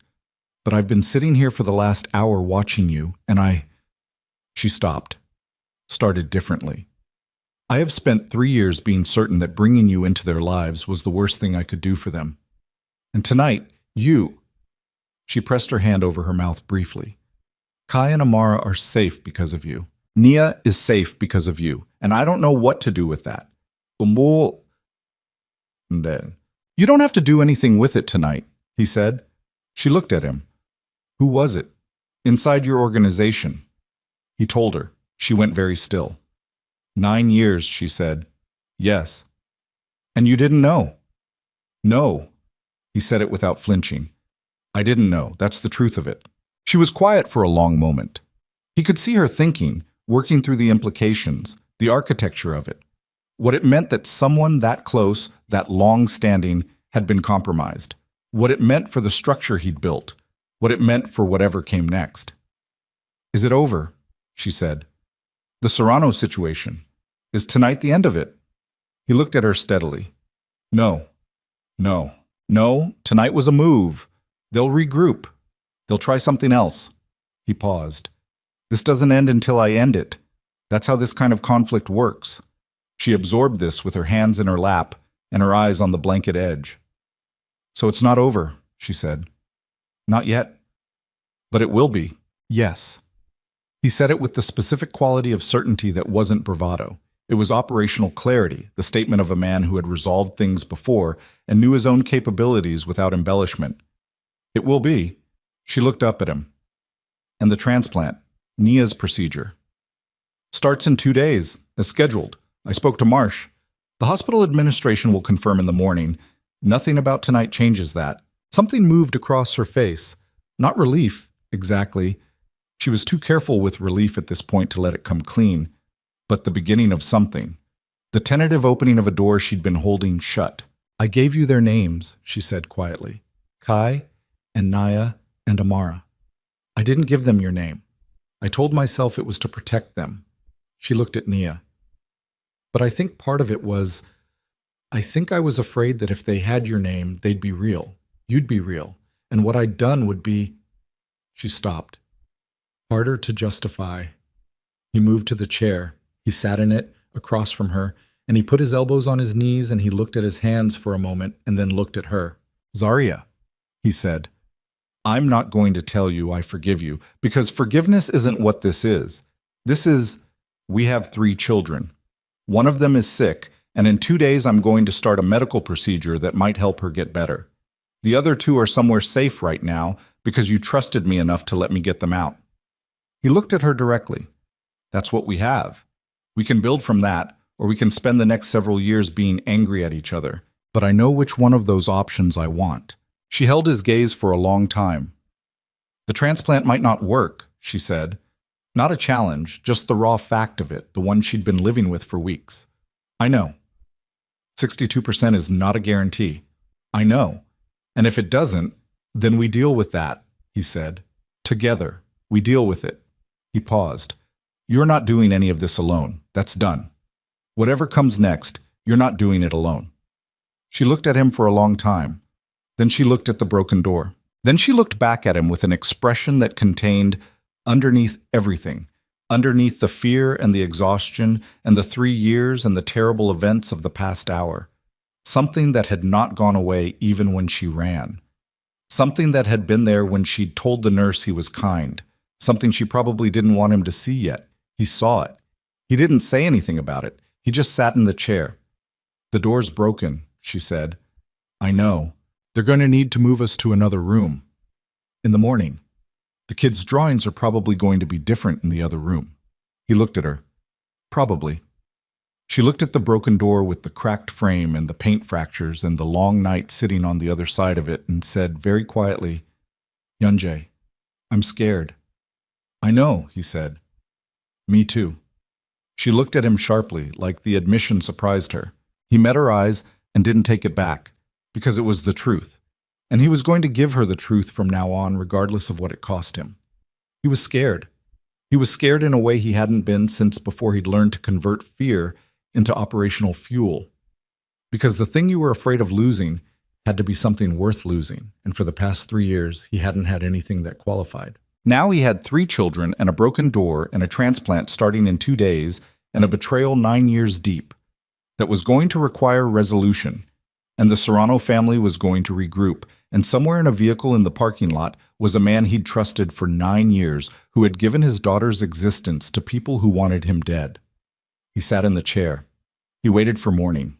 And in the bed, Naya Bennett, who would, Hyunjae had already decided, also carry the name Kang before this was finished, breathed in and but. Morning came in through the replacement room's window at 6:43 a.m., gray and flat, the kind of Los Angeles morning that couldn't commit to anything. They'd moved Nia at 4 a.m. to room 418, further from the east stairwell, a corner room with 2 windows and a heavier door that Torres had personally checked before allowing anyone inside. The transfer had taken 11 minutes, and Naya had been awake for all of it, watching the ceiling tiles move past from the gurney with the same steady, recording quality of attention that Hyunjae recognized in himself and found, in her, both painful and extraordinary. She hadn't complained. She'd asked once if her blocks were coming with them, and Zarya had said yes, and Nia had accepted this and gone quiet again. Hyunjae had not slept. He'd been in the chair by the door from 4 a.m. to 6:43, and in that time he'd made 11 phone calls, sent 30-some messages, and built in his mind the complete operational picture of what the next 72 hours required of him. The stimulation protocol for the transplant began at 7 a.m. Dr. Patel came herself, which he'd expected, with a nurse he hadn't seen before, and a cart with the first round of filgrastim injections. The medication that would force his bone marrow into overdrive, producing stem cells at a rate the body didn't do naturally, pushing them into the bloodstream where they could be harvested. She explained the side effects again with the same clean directness as before. Bone pain, fatigue, headaches, the specific discomfort of a body being driven past its ordinary parameters. "How functional will I be?" he asked. "During the protocol." She looked at him. "That depends on your pain tolerance and how your body responds. Some patients experience minimal disruption. Others are significantly impacted." "I need to be functional." "I understand. I'd recommend—" "I'm not asking for a recommendation. I'm asking what you need from me medically, and whether I can continue to operate outside this room during the 5 days of protocol." Dr. Patel studied him for a moment with an expression that wasn't quite judgment. She'd suspended judgment on him somewhere around hour 2 of their first meeting, he thought, and said, "You can continue to move around. You'll want to monitor your symptoms. If the bone pain becomes severe, pushing through it is not advisable." A pause. "But I suspect you'll push through it regardless." "Yes," he said. She gave him the first injection without ceremony. The pain started 4 hours later. It began in his lower back, a deep, structural ache that was nothing like muscle soreness, nothing like the ordinary physical damage he'd accumulated over the years and learned to manage. This came from inside the bone itself, from the marrow responding to the chemical instruction to produce beyond capacity. And it had a quality that was at once dull and acute, the way a sound can be both low and piercing. He was in the hospital's administrative conference room when it started, sitting across from the facility's chief medical officer, a careful political man named Hargrove, who had the specific energy of someone trying to determine the precise level of liability his institution had acquired overnight. And Marsh was beside him doing the majority of the talking, and Hyunjae was focused on keeping his expression neutral while his lower spine informed him, with increasing insistence, that something unprecedented was occurring inside it. He held it. He kept his hands flat on the table and his back straight, and he let Marsh manage Hargrove, and he focused on the operational problem, which was that in the next 48 hours, he needed to do 2 things simultaneously that were not compatible with each other in any conventional sense. He needed to undergo a medical protocol that would compromise his physical capacity day by day, and he needed to resolve the Serrano situation before it resolved itself in a direction he couldn't control. Marsh wrapped the administrative meeting in 40 minutes with a written commitment from Hargrove that Nia's transplant procedure would proceed on schedule, that the hospital would implement enhanced security protocols on the 4th floor for the duration of her stay, and that the events of the previous night would be addressed through the hospital's insurance and legal channels in a manner that did not require Hyunjae's personal involvement. It was a clean outcome, professionally executed, and it cost him a number he didn't examine in detail because the number was irrelevant. Afterward, in the corridor, Marsh said, "The Serrano situation. You need to tell me what you're planning." I'm planning to end it. That's not specific enough for me to help you. He stopped walking. The bone pain in his back had moved to his hips now, which Dr. Patel had said it would, the filgrastim working outward from the large marrow deposits in the pelvis and spine. He breathed through it, a precise and deliberate breath that came from years of practice. I'm going to sit down with Ramon Serrano directly. No intermediaries, no lawyers, just the two of us. Marsh looked at him for a long moment.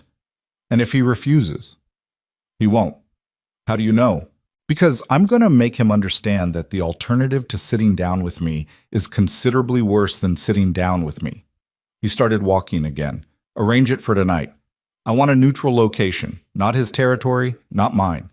Something public enough that no one does anything stupid. You're in the middle of a medical protocol. I'm aware. You're a bone marrow donor in active stimulation treatment. Marsh. He looked at him sideways. Arrange the meeting. Marsh arranged the meeting. He went back to room 418 at noon. Zarya was there with Nia, who was having a good morning, which meant she was sitting up and had eaten half a bowl of soup and was holding a conversation with Zarya about something she'd seen in a book, the specific focused enthusiasm of a child who had decided to be well today, regardless of what her body thought about it. Hyunjae stood in the doorway and watched this for a moment before either of them noticed him. Nia saw him first. You look like your back hurts, she said. Zarya looked up. The medicine, he said. It makes the bones work harder. It's fine. Nia considered this with the gravity of someone who had personal experience with medicine that made things hurt. Does it hurt a lot? Some. But you're still doing it. Yes. She nodded, as if this confirmed something she'd already determined about him. Then she went back to her book, apparently satisfied. Zarya stood and came to the doorway, moving him slightly out into the corridor with a look, and she pulled the door mostly closed behind her and then looked at his face with the directness she'd always had, that refusal to look at the surface of him when the actual information was somewhere below it. How bad? She said. Manageable. That's not a number.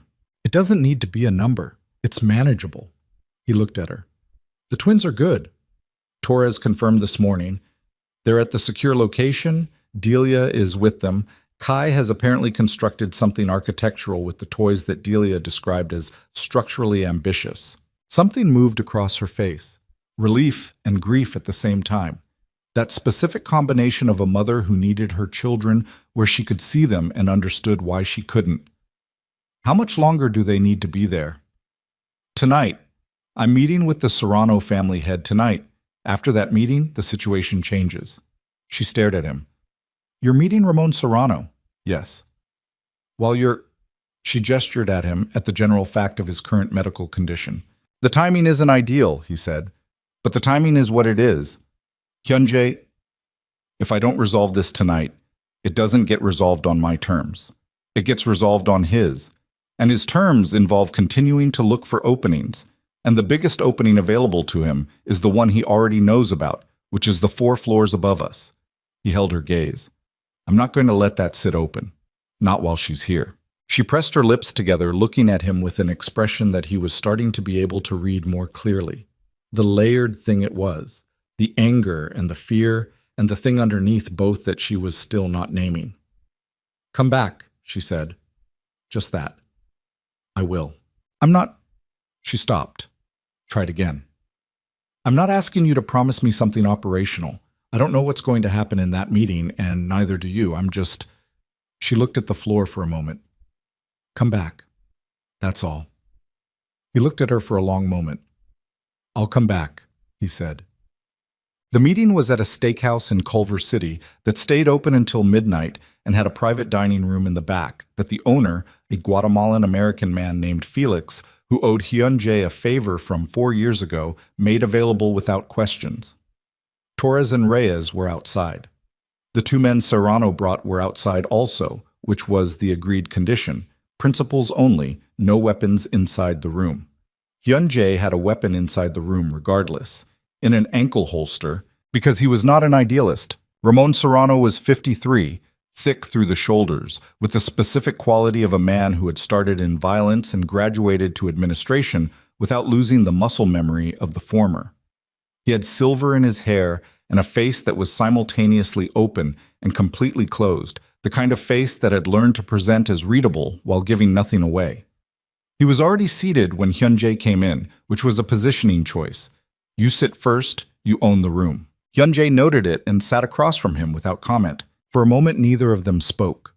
The bone pain in Hyun-jae's hips and spine had escalated through the afternoon to a level that he was managing through the specific discipline of not moving in ways that made it worse and not allowing it to register on his face. He was seated, and the chair was supportive, and he was keeping his back straight, and none of this was comfortable, but it was functional. He kept his hands on the table where Serrano could see them. "You wanted to talk," Serrano said. His English was excellent, slightly formal, the English of someone educated in it rather than raised in it. "I wanted to be clear," Hyun-jae said. "About what?" "About what happens next." He looked at Serrano directly. "What happened last night was a mistake. Not a tactical mistake, a strategic one. You moved against me at a moment you believed was optimal, and it wasn't. And the reason it wasn't is that your intelligence was incomplete." Serrano's expression didn't shift. "My men were... I know what happened to your men. They're in police custody, which creates problems for you that have nothing to do with me." He paused. "The intelligence you received about my situation came from a compromised source, someone who was giving you information about my operations for 6 weeks. That person's analysis of my vulnerability was wrong. He told you I was distracted, minimally protected, unable to respond. He was wrong on all 3 counts." A silence. Serrano was watching him with a stillness that was its own kind of language. "My daughter," Hyun-jae said, "is in that hospital because she has leukemia. She is 2 years old. What your people did last night, moving on a pediatric floor, in a building with sick children, is the kind of thing that doesn't stay in the business world. That goes somewhere else. That attracts attention from people who are not in our business and who do not operate by our rules." He held Serrano's gaze. "You don't want that attention. Neither do I. But you brought it considerably closer than it was before last night." Serrano was quiet for a moment, then, "The port contract is not worth what you spent last night trying to get it." Hyun-jae kept his voice level. "The port contract is a revenue dispute. What you did last night was personal, and personal is a category of problem that doesn't resolve through business logic." Something moved in Serrano's face. Not guilt. Men in his position didn't do guilt exactly, but something adjacent to calculation, a reassessment of the architecture of the situation. "What do you want?" Serrano said. "The port contract goes to mediated arbitration, neutral third party, binding resolution. Whatever the arbitrator determines, we both accept." He paused. "In exchange, this ends. Tonight. Completely. No further action, no further positioning, no further interest in my family or my location or my current medical situation." Serrano looked at him. "And the men in custody? That's your problem. I didn't put them there." "But you could..." "No," Hyun-jae said. "I couldn't. What I can do is ensure that the additional information I have about your operations' involvement in last night's events doesn't reach the people who would find it interesting. That's what I'm offering in exchange for the arbitration agreement and a clean stop." He looked at Serrano without expression. "That's the whole offer. It doesn't get better from here." Serrano was quiet for a long time. He looked at his hands on the table. He looked at the room's neutral walls, the frame nothing of a private dining room designed for conversations exactly like this one. He looked at Hyun-jae. "Your source," he said, "the one inside your organization. Being handled. He gave us..." "I know what he gave you. It doesn't matter now." He shifted slightly in the chair, and the bone pain moved in response.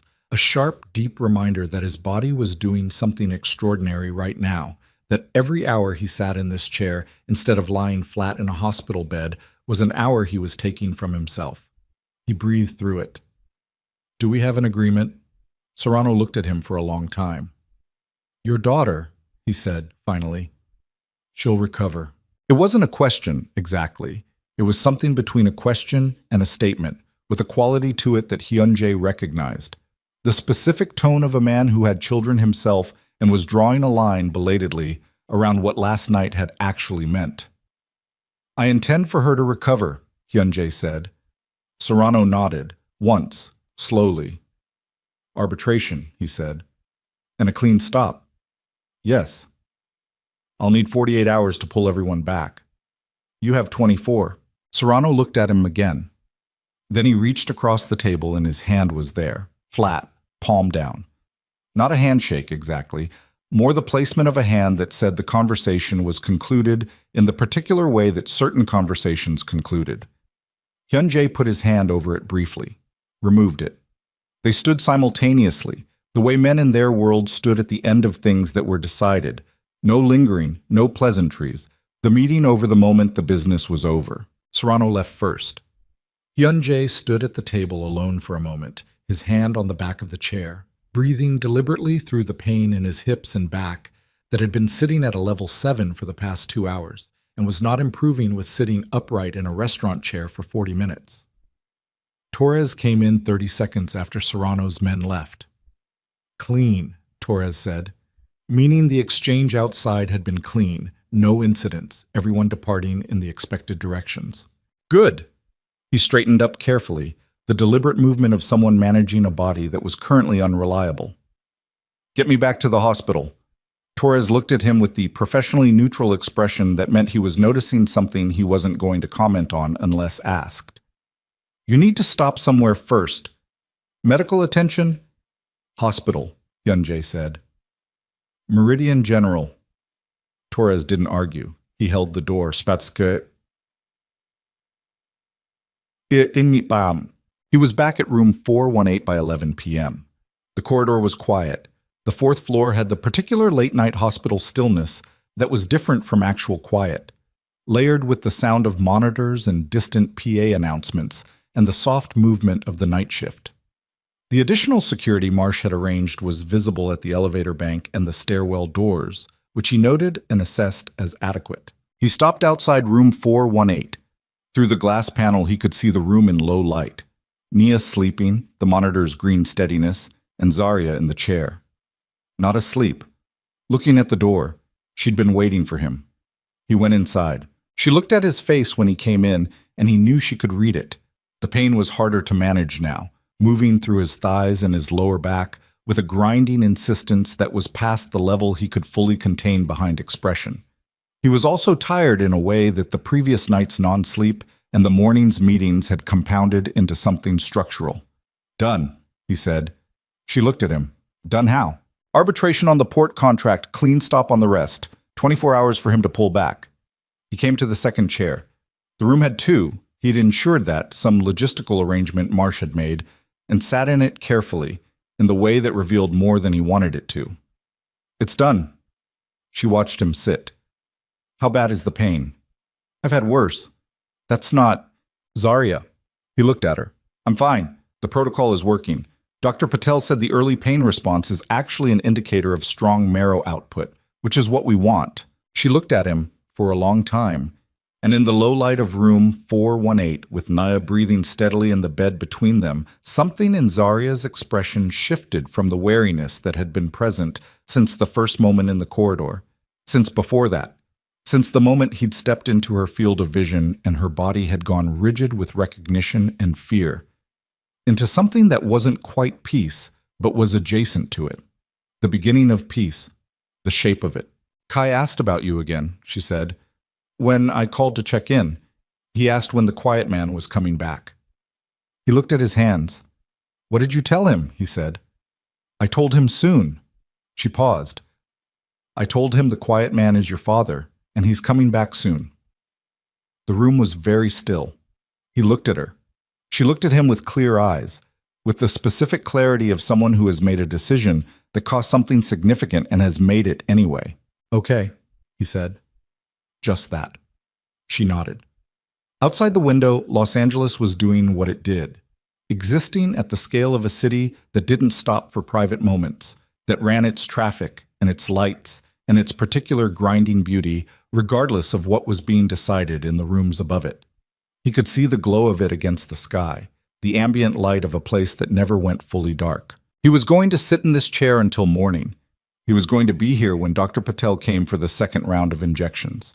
He was going to be here for the 3 days of protocol that remained, and for the collection procedure, and for whatever the 100 days after the transplant required of him.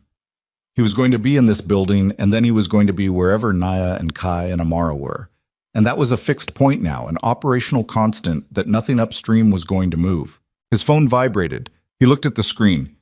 Minji. Seo is in custody. Voluntary, through Marsh. Full cooperation with the arrangement. He put the phone away. Zarya had seen him look at the phone and was watching him with a question she hadn't asked. "It's handled," he said. "All of it." She looked at him for a moment more. Then she settled back in her chair and looked at Nia, at the steady green numbers, at the quiet small fact of her daughter breathing in and out in the low light of a room where nothing dangerous was currently present. "Get some sleep," she said. "You need it." "I'm fine." "Hyunjae." She looked at him sideways. "Sleep. I'll watch the door." He looked at her. He looked at the door. He looked at Naya and the monitor and the green numbers and the particular quality of a room that contained 3 people, and one of them was fighting for her life, and 2 of them were, for the first time in a long time, not fighting each other. He closed his eyes. The bone pain didn't stop.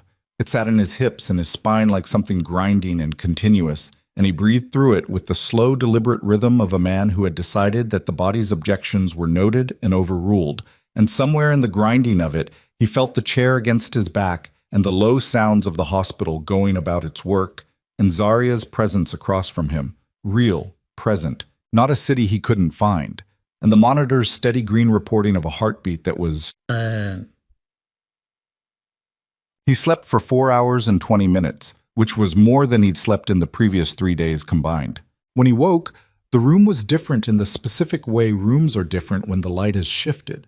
The window had gone from dark to the particular gray-blue of early morning, that hour before the city commits to being awake, and Zarya was asleep in her chair with her head tilted against the wall and her arms crossed over her chest in the posture of someone who fell asleep defending a position. Naya's monitor continued its green reporting. The numbers were the same. The breathing was the same. He sat still for a moment and let himself be inside it.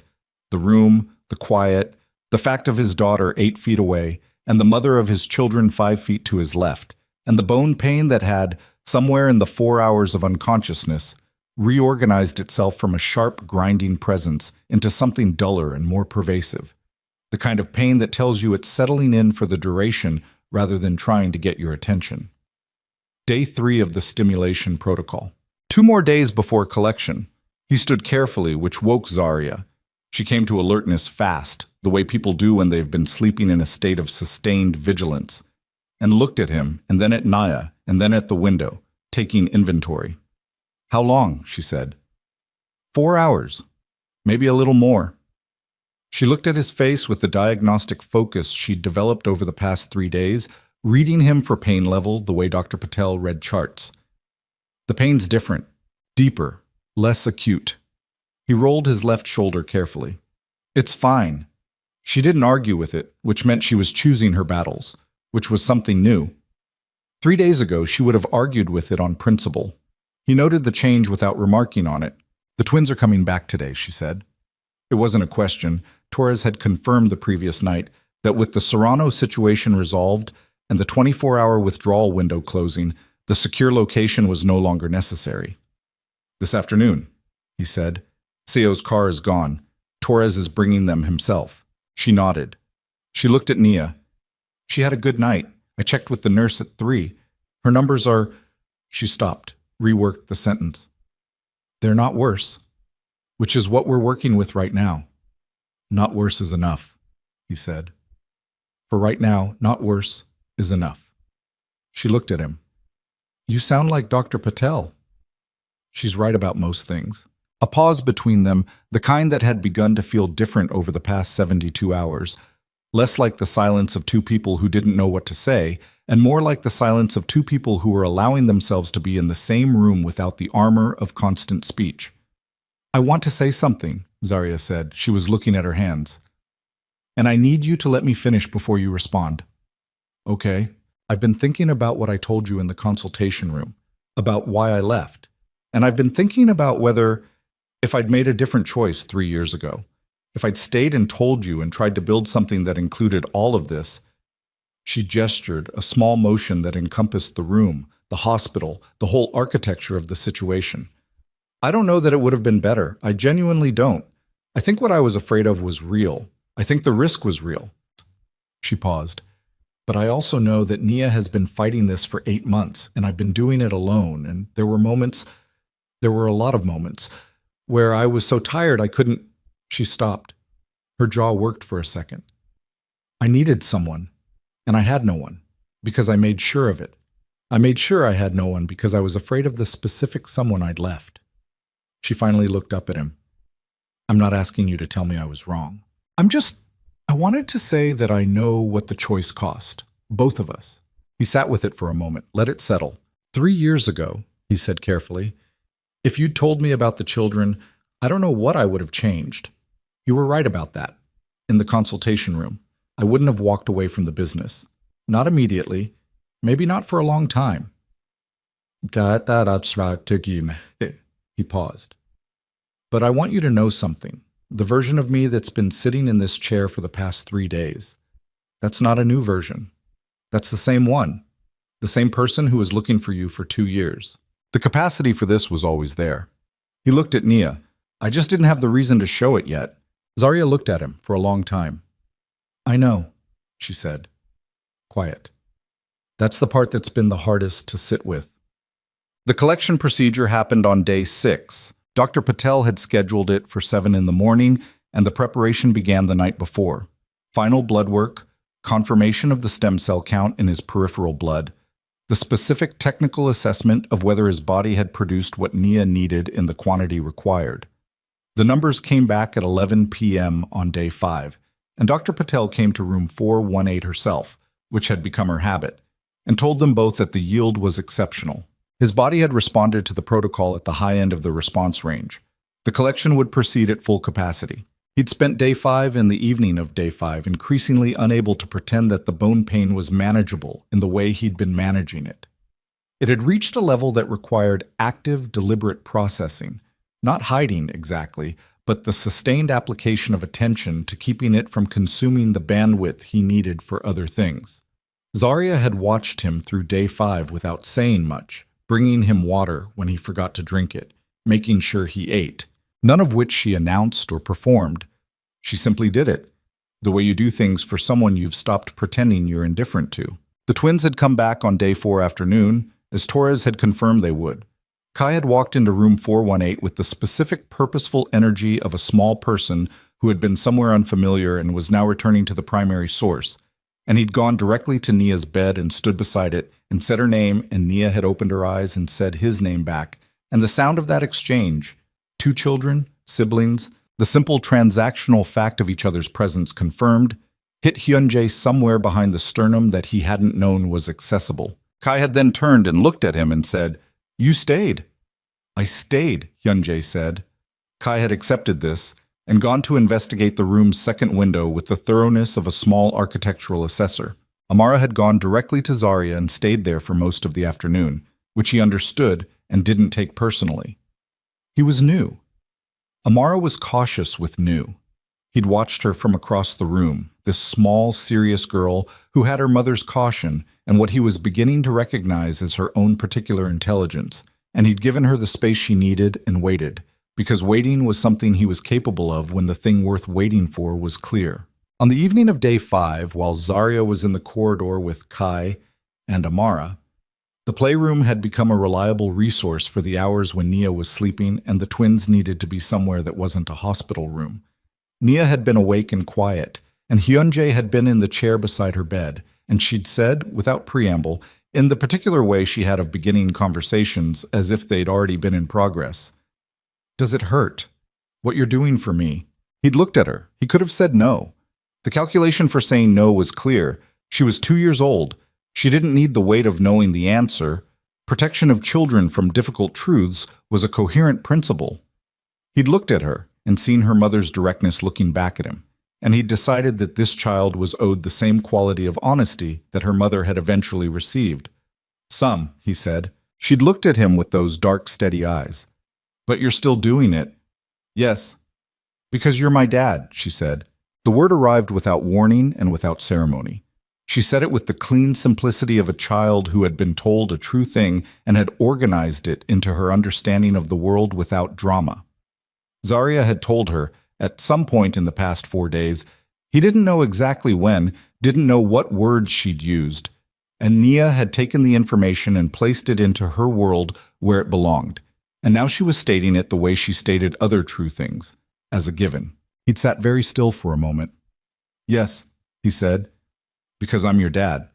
She'd nodded, satisfied, and gone back to her book. He'd sat in the chair for a few minutes after that, doing nothing except being in the specific fact of having been called that word, in that room, by that particular small person, and whatever it cost him to do what he was doing, the pain, the exposure, the structural vulnerability of being a man like him in a position like this, it recalibrated in that moment into something that wasn't even a consideration. The collection procedure took 6 hours. He lay in the apheresis unit with a line in each arm. Blood out one side, processed, stem cells separated by the machine, blood returned on the other. And he watched the ceiling and managed the bone pain that had reached its peak precisely as Dr. Patel had predicted it would, the day of collection being the point of maximum marrow response. It was a focused, sustained effort that required most of his available attention. He kept his breathing even and his body still because movement complicated the process, and he thought about the room 3 floors up where Nia would be receiving her preparatory conditioning for the transplant, the final round of treatment designed to clear the space in her marrow for what was coming. He thought about Kai's tower of blocks, about the way Amara had, on the morning of day 5, brought a book across the room and dropped it in his lap without explanation, and then climbed into the chair beside him with the determined air of someone making a decision they'd thought through carefully. He'd looked at the book, a board book about animals, the pages worn from use, and opened it and read it to her. And she'd sat beside him with her shoulder against his arm and looked at the pictures with the focused seriousness she brought to most things, and not once during the reading had she moved away. He thought about Zarya saying come back and meaning it as more than an instruction. He thought about Seo, which he did in the controlled way he thought about things that required resolution that wasn't yet complete. The arrangement Marsh had made, Seo's cooperation with the legal process in exchange for a degree of managed exposure, was the functional solution, the one that minimized collateral damage and addressed the intelligence breach without creating additional problems. He'd accepted it because it was correct, operationally. But he sat with it too, in the way you sit with the fact of someone's betrayal when that someone had been in the car with you for 9 years. You don't process it quickly. You don't process it once. It sits in the body alongside everything else, and you carry it. And eventually, not today, not this week, you put it somewhere it doesn't take up operational space. He thought about the port contract arbitration, which Minji had already begun organizing through a neutral commercial arbitration service in San Francisco. Whatever the arbitrator decided, he'd accepted. The outcome was less important than the ending of the thing, and the thing was ended. He thought about the Serrano meeting, the hand across the table, the particular quality of a man recognizing that the calculation had shifted. He'd done that before, made that kind of peace with men who'd been trying to destroy him. He knew the value of it and the limits of it. The Serrano situation was resolved.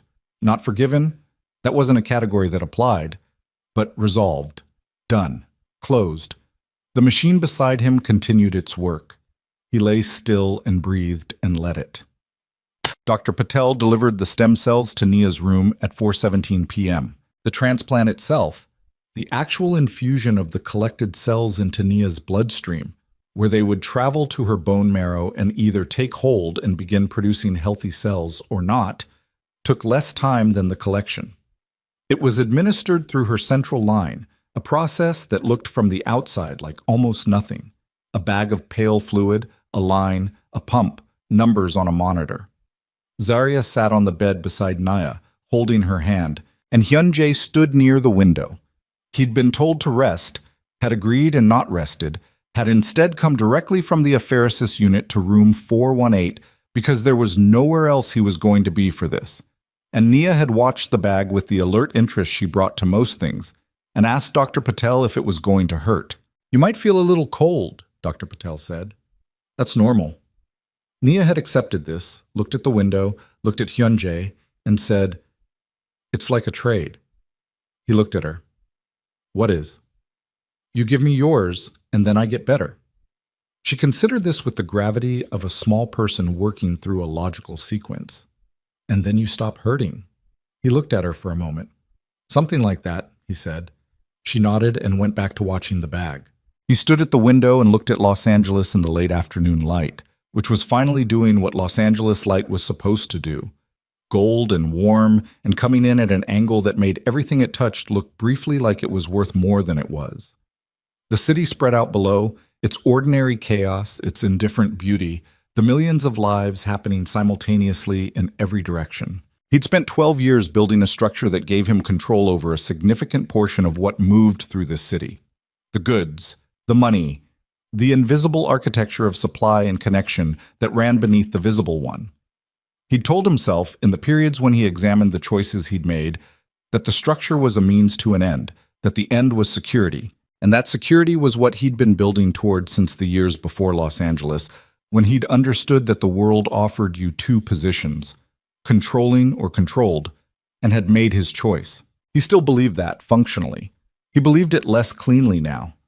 He looked at the bag of pale fluid and the line and the pump and his daughter's hand in Zaria's, and he thought about what it meant that the most significant thing he'd ever produced, the thing that 12 years of structure and power and ruthless, careful work had ultimately been building toward without his knowing it, was currently receiving a transfusion in room 418 and asking sensible questions about temperature.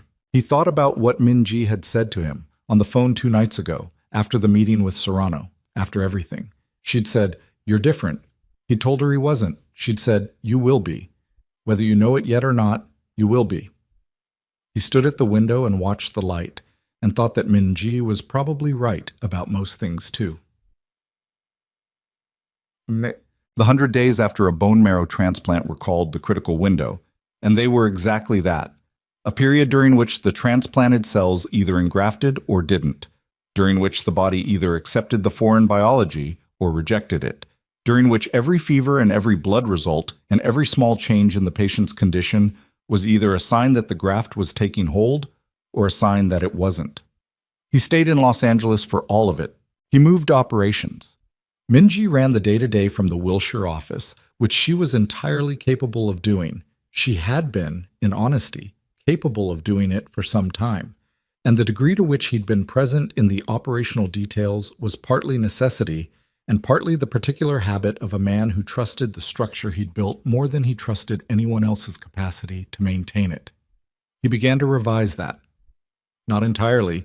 He wasn't a different person, hadn't undergone a transformation that erased 12 years of who he'd been, but he redistributed. He made calls from the hospital, from the penthouse, when Nia's numbers were stable enough to allow him an overnight, from the car between the two.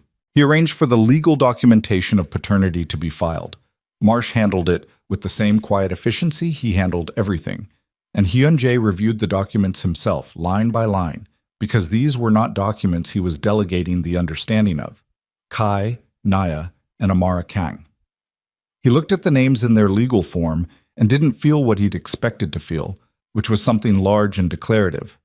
What he felt was quieter, the specific satisfaction of a thing being made correct. He told Zaria before the filing because that was the correct order of things. She'd been sitting at the kitchen table of the apartment he'd arranged for them.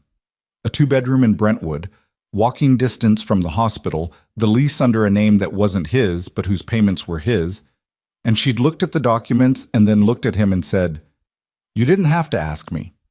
I know. You have the legal right. I know that too." He sat across from her. "I'm asking anyway." She looked at the documents for a long time. Outside the kitchen window, the Brentwood neighborhood was doing its early evening thing. A dog walker, a car going past, the particular quiet of a residential street in a city that was never actually quiet. "Kang," she said, trying the name. "Nia Kang. Nia Kang," she said again. Different tone, not trying it, settling it. "Okay." She looked at him. "Yes."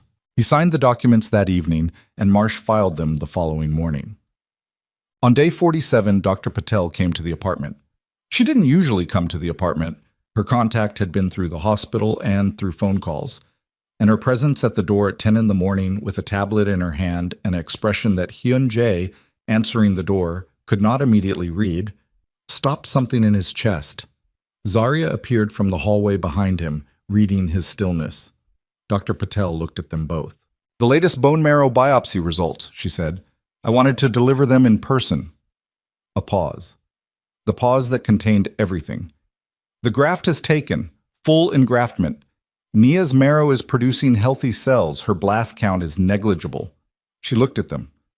"The leukemia is in complete remission." The word remission moved through the room like something physical. Zarya made a sound he had never heard from her before. Not a sob, not a cry. Something prior to both. Something that came from a place below language. She pressed both hands over her mouth and her eyes closed, and she stood in the hallway of the apartment and made that sound. And he put his hand on her back because that was what his hand did before he'd made a decision about it. Dr. Patel said something else. Monitoring schedule, continued blood work, the importance of the remaining days in the critical window, the caveat that remission was not the same as cure, and they would be watching for years. And he heard all of it and filed it correctly and said the right things, because that was the part of him that didn't stop working regardless of what the other parts were doing. But underneath the operational function, something was happening that was less organized. Something was adjusting, the way a structure adjusts when the primary load it was built to carry is removed. Not collapsing, but settling into a new configuration, finding where the weight would distribute now that the specific weight it had been holding was lifted. When Dr. Patel left, he closed the door. Zarya was in the hallway still, leaning against the wall with her hands at her sides now, and her eyes open and the light from the window at the end of the hall coming across her face at an angle. She was looking at him with an expression that was, he didn't have a word for it, that was exactly right. It was everything. It was 3 years and a parking lot, and a consultation room, and a broken door, and a 6-hour collection procedure, and 47 days of blood results. And it was also something much simpler and much older than any of that. "She's going to be okay," Zarya said, like she was testing the sentence, like she needed to say it aloud to verify that it was real. "She's going to be okay," he said. Zarya looked at him for a long moment. Then she walked toward him and she put her arms around him. Not tentatively, not with the hesitation of someone who wasn't sure, but with the directness she brought to everything. And he put his arms around her and they stood in the hallway of an apartment in Brentwood and held on. And neither of them said anything because there was nothing to say that hadn't already been said or that couldn't wait. 3 weeks later, on a Tuesday morning that was neither gray nor committed to anything else, Nia Kang came home. Home was not yet a permanent definition. There were conversations still ahead. Decisions about where and how and what the shape of their life would actually look like in the long construction of it. Those conversations had started and would continue in the particular way that real conversations between complicated people continue, not resolved in a single exchange, not finished, but ongoing, each one moving something incrementally toward a configuration that worked. What Hyun-jae knew, with the certainty he brought to things he decided, he was not walking away. What that looked like in the practical terms of years was still being built, the way all structures were built.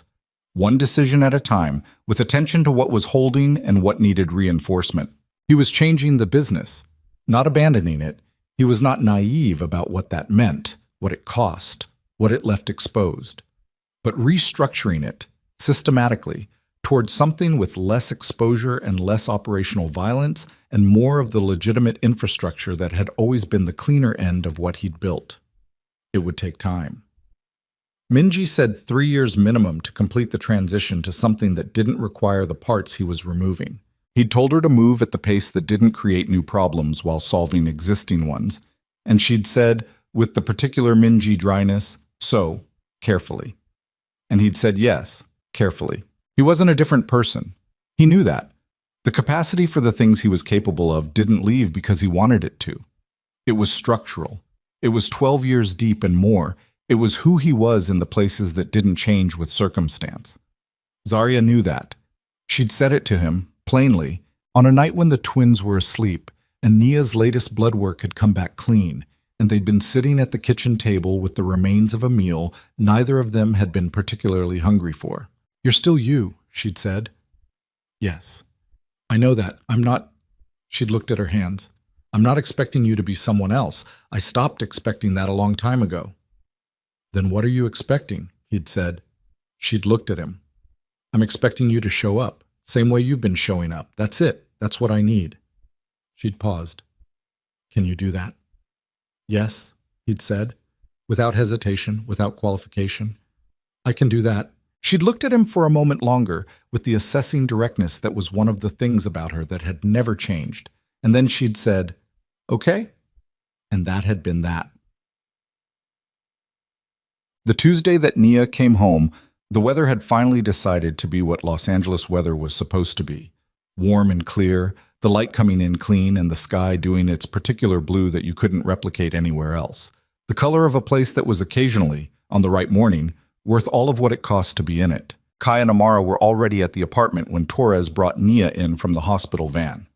Kai had been informed of the exact arrival time and had stationed himself at the window for the previous 40 minutes, which Hyunjae had watched with the specific private sensation of a man who recognizes himself in someone else and doesn't know quite what to do with the recognition. Amara had remained on the couch reading her book with the deliberate composure of someone pretending they weren't also waiting. When the door opened and Zarya carried Nia through it, Kai abandoned the window immediately and came across the room with the focused speed of small person who has been patient for as long as small people can be patient, and the reunion that followed was unmanaged and complete. The three of them on the floor, Nia less fragile-looking than she'd been 2 months ago, her hair beginning to grow back in small, dark curls that Zarya touched sometimes with a wondering quality, like she was confirming something. Hyunjae stood near the kitchen doorway. He watched his children on the floor of the apartment, and he felt what he felt, which was not something he had a clean word for and didn't need one. It was enough to feel it. It was more than enough. Zarya came to stand beside him, a few inches away, looking at the same thing. She asked this morning, Zarya said, if she could have a dog. He looked at her sideways. Absolutely not, he said. Zarya smiled. A real one. Not the shape of a smile, but the actual thing, which he'd been collecting the occurrences of with the specific attention he brought to things that mattered. That's what I said. And she said she'd ask you instead. Zarya looked at him. So, he looked at Nia, who had apparently already registered that this conversation was happening, and was looking at him from across the room with the steady, patient expression of someone who has inherited from both parents a quality of waiting that could outlast almost anything. He looked at Zarya. We'll discuss it, he said. Zarya's smile stayed. She looked back at the children on the floor, and her shoulder was almost against his, and the apartment was warm with the morning light coming through the windows and the specific sounds of 3 children who were alive and present and somewhere safe. He stood there. He let himself stand there, the man who had ruled an empire, who had made decisions that couldn't be unmade, who had built a structure out of control and distance and the particular discipline of never letting anything matter too much. He stood in a bright apartment on a Tuesday morning in Los Angeles, and he watched his daughter come home. And for the first time in a very long time, the city outside the window was not something he was trying to own or outrun or understand. It was just where he lived. It was where they lived. He put his hand briefly, lightly, at the small of Zarya's back, not claiming, not asking anything, just the plain fact of his hand there, present. And she didn't move away. Outside, Los Angeles went about its endless, indifferent business. Inside, Kai was building something with blocks again, stacking one on another with the patient certainty of someone who wasn't thinking about whether towers fall. Right now, they didn't. Right now, the tower was standing.